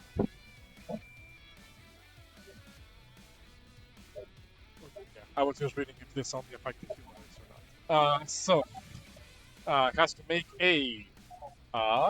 Is that a wisdom save? Intelligence save. My bad. Let's be smart. Yes. You have magic resistance? He does. So Sephiroth does have magic resistance, meaning that it'll do this save at advantage. For 15. I use cutting words to this one. I don't think this alters saving throws. Wait, hold up. I'm cutting words. Let me double check. I'll read up here again. Posted the feature earlier, and it said attack rolls, damage rolls, and ability checks. No, that was. I remember which. I must be not this. Must be another one that does that. It's. So I'll just say as it begins to form or something, wind picks it up and makes it disappear. He is one of the. Shit. Uh, Exactly. He's like, it disappeared. Anything else there? Okay, so I use my speed. Use a spell. What can I do actually? I did was an action, correct? Yes, that's a spell was an action. Okay, so. No, that's it. So I can't actually do. Alright. In that case, that is your turn, Sephiroth. I was gonna look over and say, I ain't giving this away. I worked hard for it. Are you still fighting for it? Soul What is from a temple. Yes. Did you know how much it took us to get these? Now, I don't like to do this, but you're forcing my hand. No, we're not. All you have to do is hand it over. We'll leave. I want you to leave now, as he says as he points his hands forward. I will need another deck save from you. No, hold on. How can I this? Yeah. Is he casting fireball on top of himself? Not actually. Actually, he has to move for this to land. Unless you want to take an up attack, Sandry. Yeah. Smack him. Do you have any melee weapons you can take an up attack with? Yes, Stab. I do. Like out? Shank me, So remember? you had your bow on. Stab him with an arrow. Dagger, right? What is it? Iron interaction. I can grab my dagger, right? That you would have needed to take it out before. Also, Juno can't get an up attack because he hasn't left his threat range. Right? Yeah. Question: weren't they tugging? Weren't they just tugging for the loot right now, or no? Was that just a joke? Flavor-wise, it was, but it would have taken an action to attempt to pry the loot from his hands. Sorry, because I thought if they were doing it and he just let go just to push back, she had the loot. That's what. Never mind.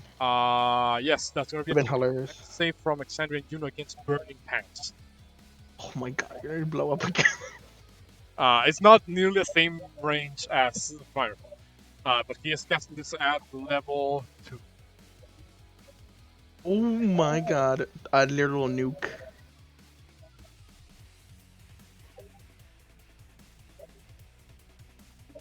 Burning hands. I thought. Oh, yeah, never mind. He on fire. 16 points of damage on fire damage on Alexandria and Juno. Let's say. Come on, save it, Juno. You can't go down again. Thank God. 22 for half for a total of 8 on Juno. Hold on, is that still enough to take him down? No. Okay. He has one more. Ding dong. He's- Ding dong. Ding dong. Yeah, he's still looking pretty rough though. That's it for Sephiroth. Porunga. Last one. Alright, I'm gonna move up Check this one. and I'm going to quicken firebolt on him. Making a firebolt. Against the guy who uses fire. So go ahead.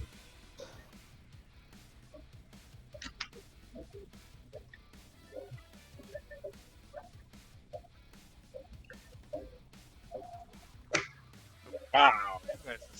Rip. Yeah, just Come on. one on. Come on, man. Come on. Yes, you're quicken, so that's a bonus action. What's your action? I'm gonna cast magic missile. Thank God, fuck. Come on. You can. It never misses. Well, you know you have to. I'm gonna do it at level 3. All right. Overkill that. Come on. And I want to do it like non-lethal. I mean, Eyes. he's still, Eyes. You know. still relatively alright. He's still relatively alright. So, hold on. 7. 18. 18. Yes, that is indeed 18 points of damage on Sephiroth. Oof. Kind of pelted his back with the magic missiles, and he kind of like almost like keels over. He's looking bloodied at this point, a little bit more than bloody, but he's still alive. Anything else from you? I'm just gonna yell, "Leave my friend alone," and then end my turn. Puruga, he's my MVP. Sandry, Eyes. your turn. Stab him. My hand grows black and necrotic as I say, just give us the loot. And I will slap him across the face, 3rd level. Inflict wound. Non-lethally. You did it. You had a. Oh, I don't roll level unless it hits. Yeah. 17. 17 hits. Alright, so I will do it at 3rd level. Dead. He's dead. Come on. 27. Overkill. Come on. How do you want to get rid of Sephiroth? The Very Summer mean Wind. girl, Chrissy, open hand slap the fuck out of his face.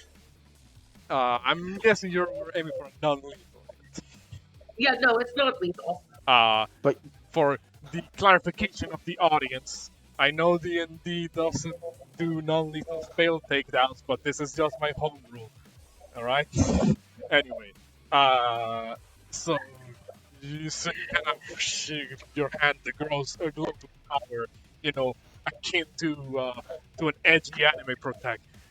My black hand burns, and you fucking slap Sephiroth, across the face, creating this what kind of looks like it would be a semi-permanent scar of like withered skin across his cheek, as the sound of the slap kind of echoes in this clearing. And he gets this like bird tattoo of my hand on his face. And Sephiroth is now unconscious as he tumbles to the ground. His hand letting go of the loot as he's now unconscious. Eric runs as fast as he can to pick up the loot. Hold on, because Exandria is right there next to the fucking thing. You see Derek running. And if we were, I Slow pick it motion. up. and if we, No! yeah, and if we were working by initiative, then Exandria still has an item interaction that you can use to pick it up. No! So, for now, yeah, right as this music ends, that's the end of initiative for us.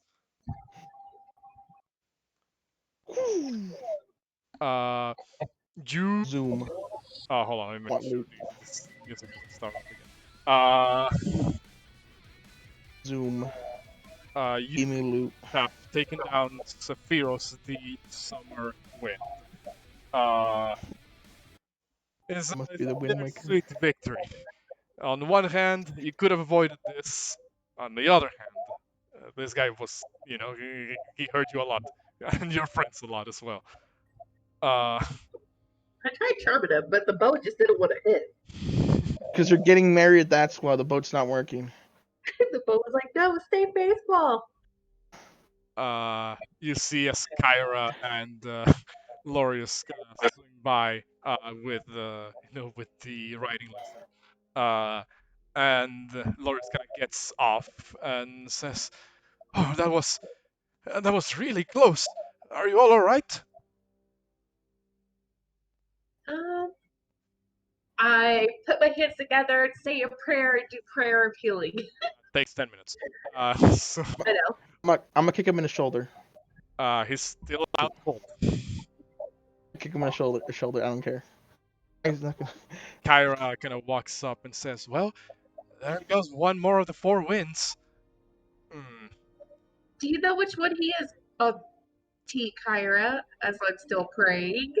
Well, I guess if he was using some fire-based magic, then he probably was the one representing the summer wind. The which one? Summer wind. But you guys mentioned how you got Boreas. True. Boreas was the winter wind, and I believe that this one was the summer one. That means she kind of goes into her notes. I guess that means there's only 2 more left. I call Metius over just in case. Metius, come over here real quick. Okay, I come over.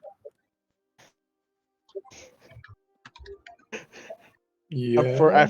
At first, I'm like, okay, Metius, I'm gonna tell you something real quick. I'm asking, bro, I'm gonna need you to, you're gonna be my lawyer-ish kind of thing. You'll be my representative to talk to Kyra, and the fact that I don't want nobody else to die just because of my wife.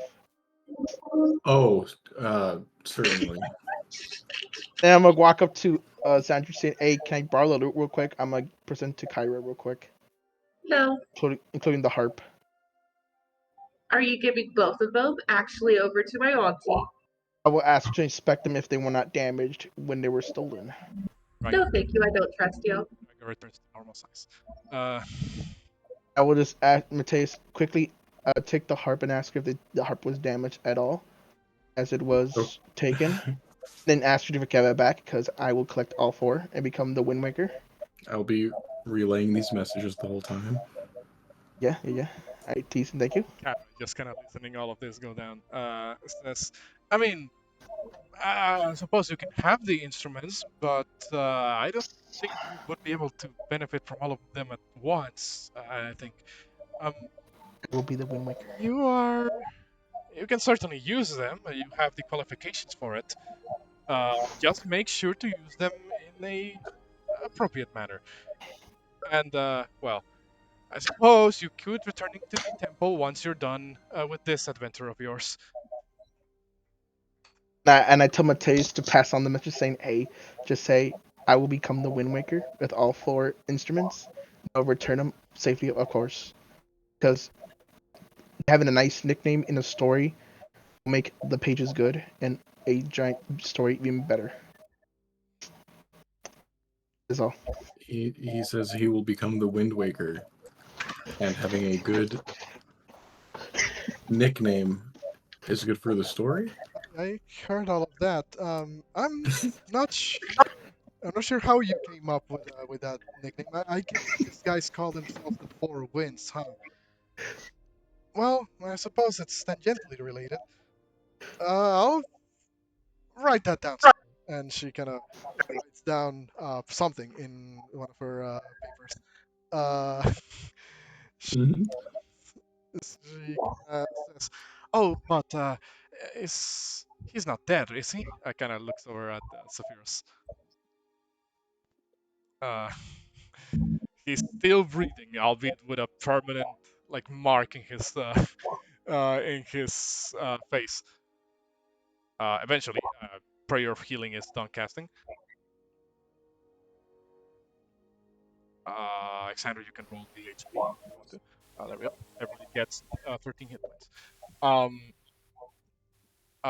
Kyra just says, "Well, I guess you have more of the instruments of the muse." Oof, it feels not going to lie, a part of me kind of feels a little bit strange that you have instruments that were made essentially in my honor. Uh, but well, I suppose you did earn them after all. In a way, I suppose.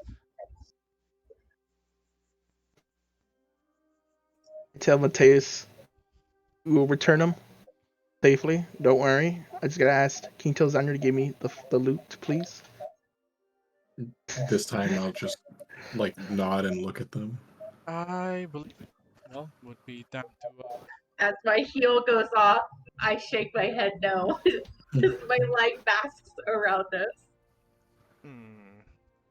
I'll be angry.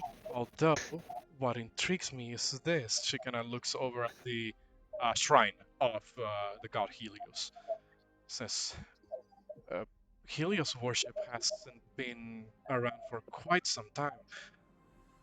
I mean, there's people clearly that claim to be descendants of Helios, as you know, there are people who claim to be descendants of Pythor and who claim to be descendants of Narcissus, but that's a different story.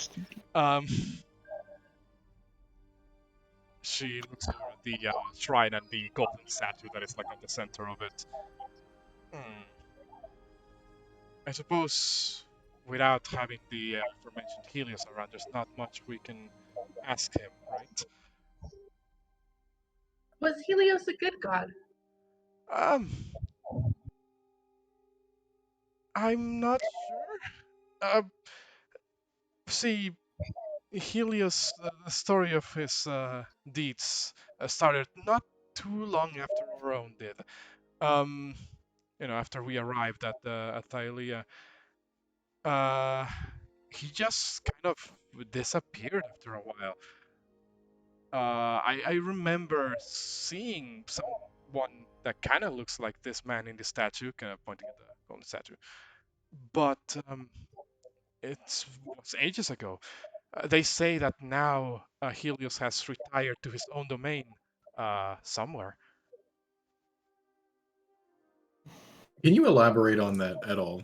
What do you mean by retire to their own domain? Some other plane of existence? Maybe. They said that there's an island somewhere in the Cerulean Gulf that Helios once called his personal garden.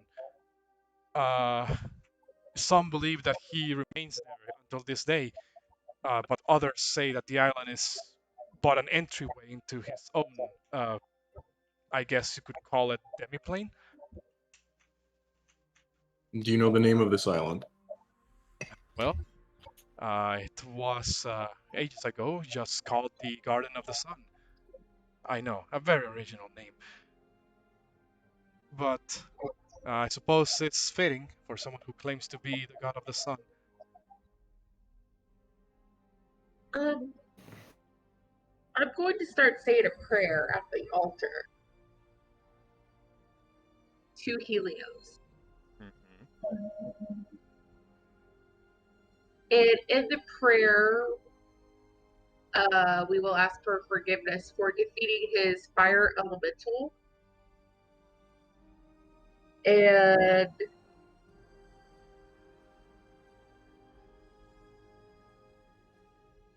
asking that he may guide us if we ever look into the sun, like his friend was telling us to in the first place before we took the loot. You say a prayer. They're unlike the other times. Unlike the other times where you feel, like that connection to the five gods when you pray to them. You don't actually feel it this time around. It's either because the god could probably not actually be paying attention to your prayers, or they just have no connection to this place. I end my prayer with, may you find peace. And then she will get up.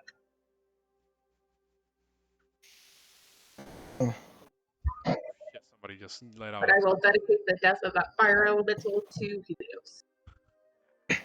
Well, you're not sure if it's an appropriate tribute, but at the very least, I mean, it was his, so I'll just try to give it back. I mean, hey, at the very least, there's no like divine retribution.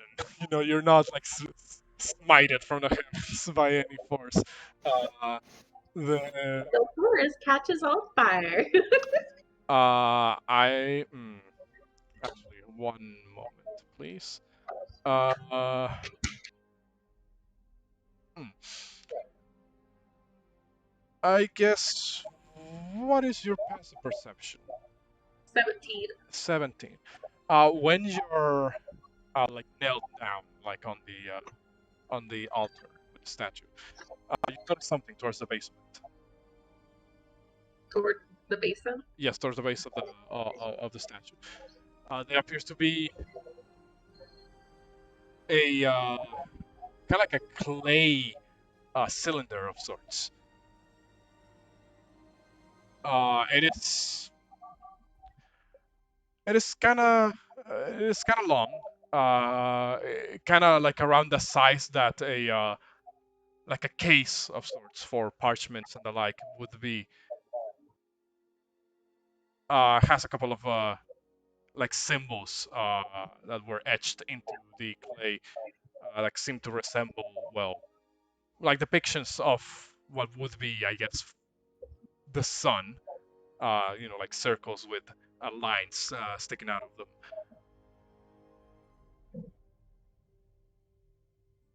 Okay, so Cassie did not understand. It's a bowl, like a plate? It's like a clay cylinder, like a tube of sorts. Seems sealed on every side, but has like those sort of like markings, depictions of the sun. It is not part of the altar.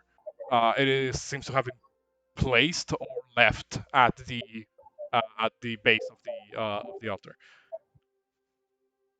I pick it up. Mm-hmm. I observe it. Do I feel like there's anything unique about its When you structure? Or pick it up, you hear something inside, as if this thing is like hollow and there's something inside. can I? Does it open? Like I said, it's like a clay cylinder, like completely sealed on all sides. It seems brittle, however. Perhaps you can shatter it if you wish. Guys, will you step back for a second? Boom. I'll look at my brother and be like, Drac, here, hold this. It's a greater health potion. But will you take quite a few steps back? I wanna test something out.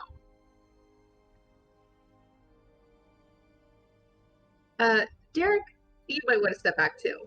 We know that you hate getting hurt.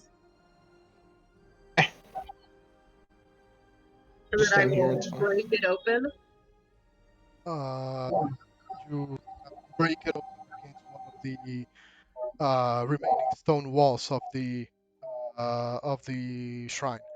The clay shatters, part of falls into the ground, and inside you see what appears to be rolled up scrolls. Can I unroll the scrolls? You do so, and you notice they are effectively spell scrolls. You read them.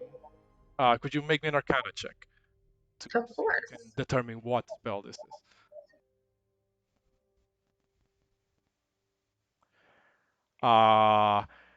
In matching with the like symbology, I guess, of the sun and fire and all of that. These are fittingly scrolls of fireball. Okay. 3 of them actually.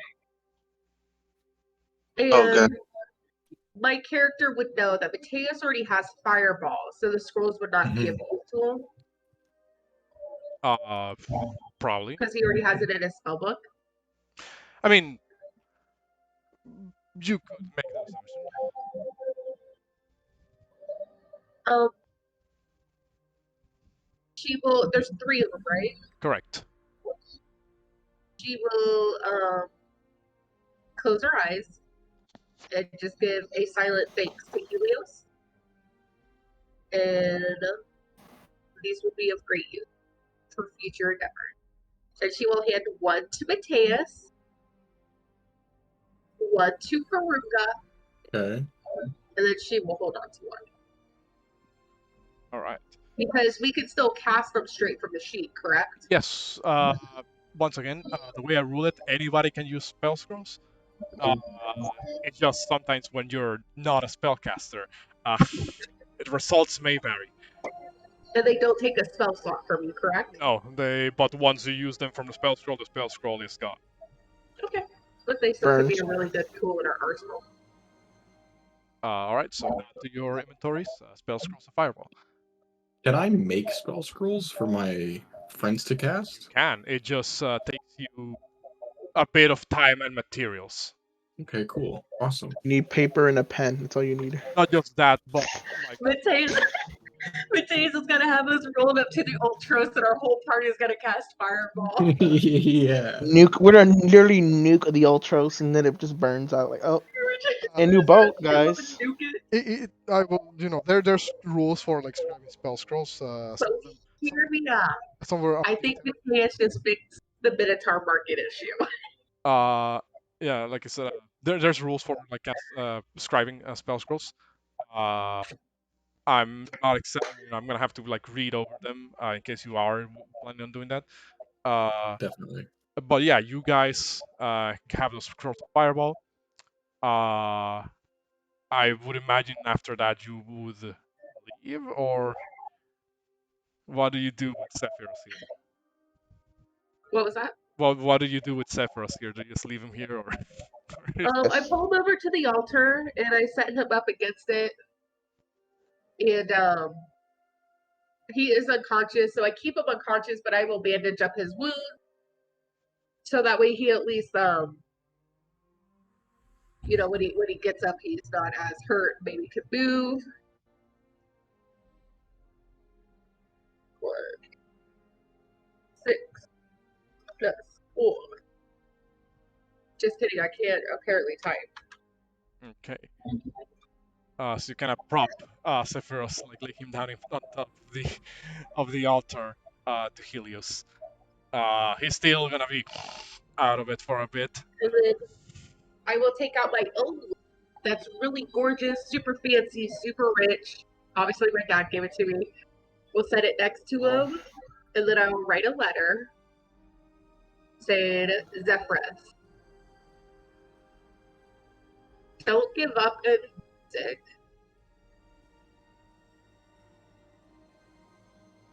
The lute doesn't make the musician. The musician makes the music.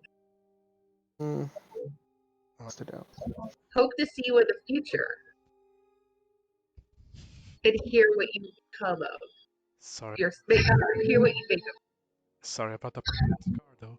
Sorry And then I about put kicking an your apple ass. on top My of bad. it with a cup of water. So when he wakes up, he has an apple and a cup of water. All right. So you write down the letter, you leave a loot behind. Propping, propping them against Sephiroth on the altar. And you take your leave from this area. He would probably be kind of upset when he wakes up. Yes, you guys make your way away from here, trying to find a place to rest for the night so as to continue in the morning. That is where we'll end the session for the week. Me loot, please. I write away on my wizard as I try to teach him how to use fireball. Give me loot, please. I'm begging. Does not have the mental capacity to use spells, I don't think. What's it called? She's still talking to her wizard like he can learn fireball. And I give the lizard a bardic inspiration. All right, but yeah. Okay, never mind. You guys are on your way to get the Ultros. As you can tell on the map, you're actually not. You're already more than halfway there. Well, actually, yeah, a little less than halfway there, actually. But yeah. Battle lizard cast fireball. A little less than halfway there. Whether you decide the next session to like stop by the Sour Vintage or not, well, that's up to you. That is where your adventure began, after all. That's what I'm saying. Back to the old times. Next time, you guys will be continuing your journey, and we'll see what awaits you on the Dead Falls. Oh yeah, I need to end the recording. For those of you who are watching this on YouTube, please continue doing so. Continue following along the adventures of the Dawnbringers as their next step of the journey. Well, they'll be arriving, perhaps, at the ghost ship Ultros.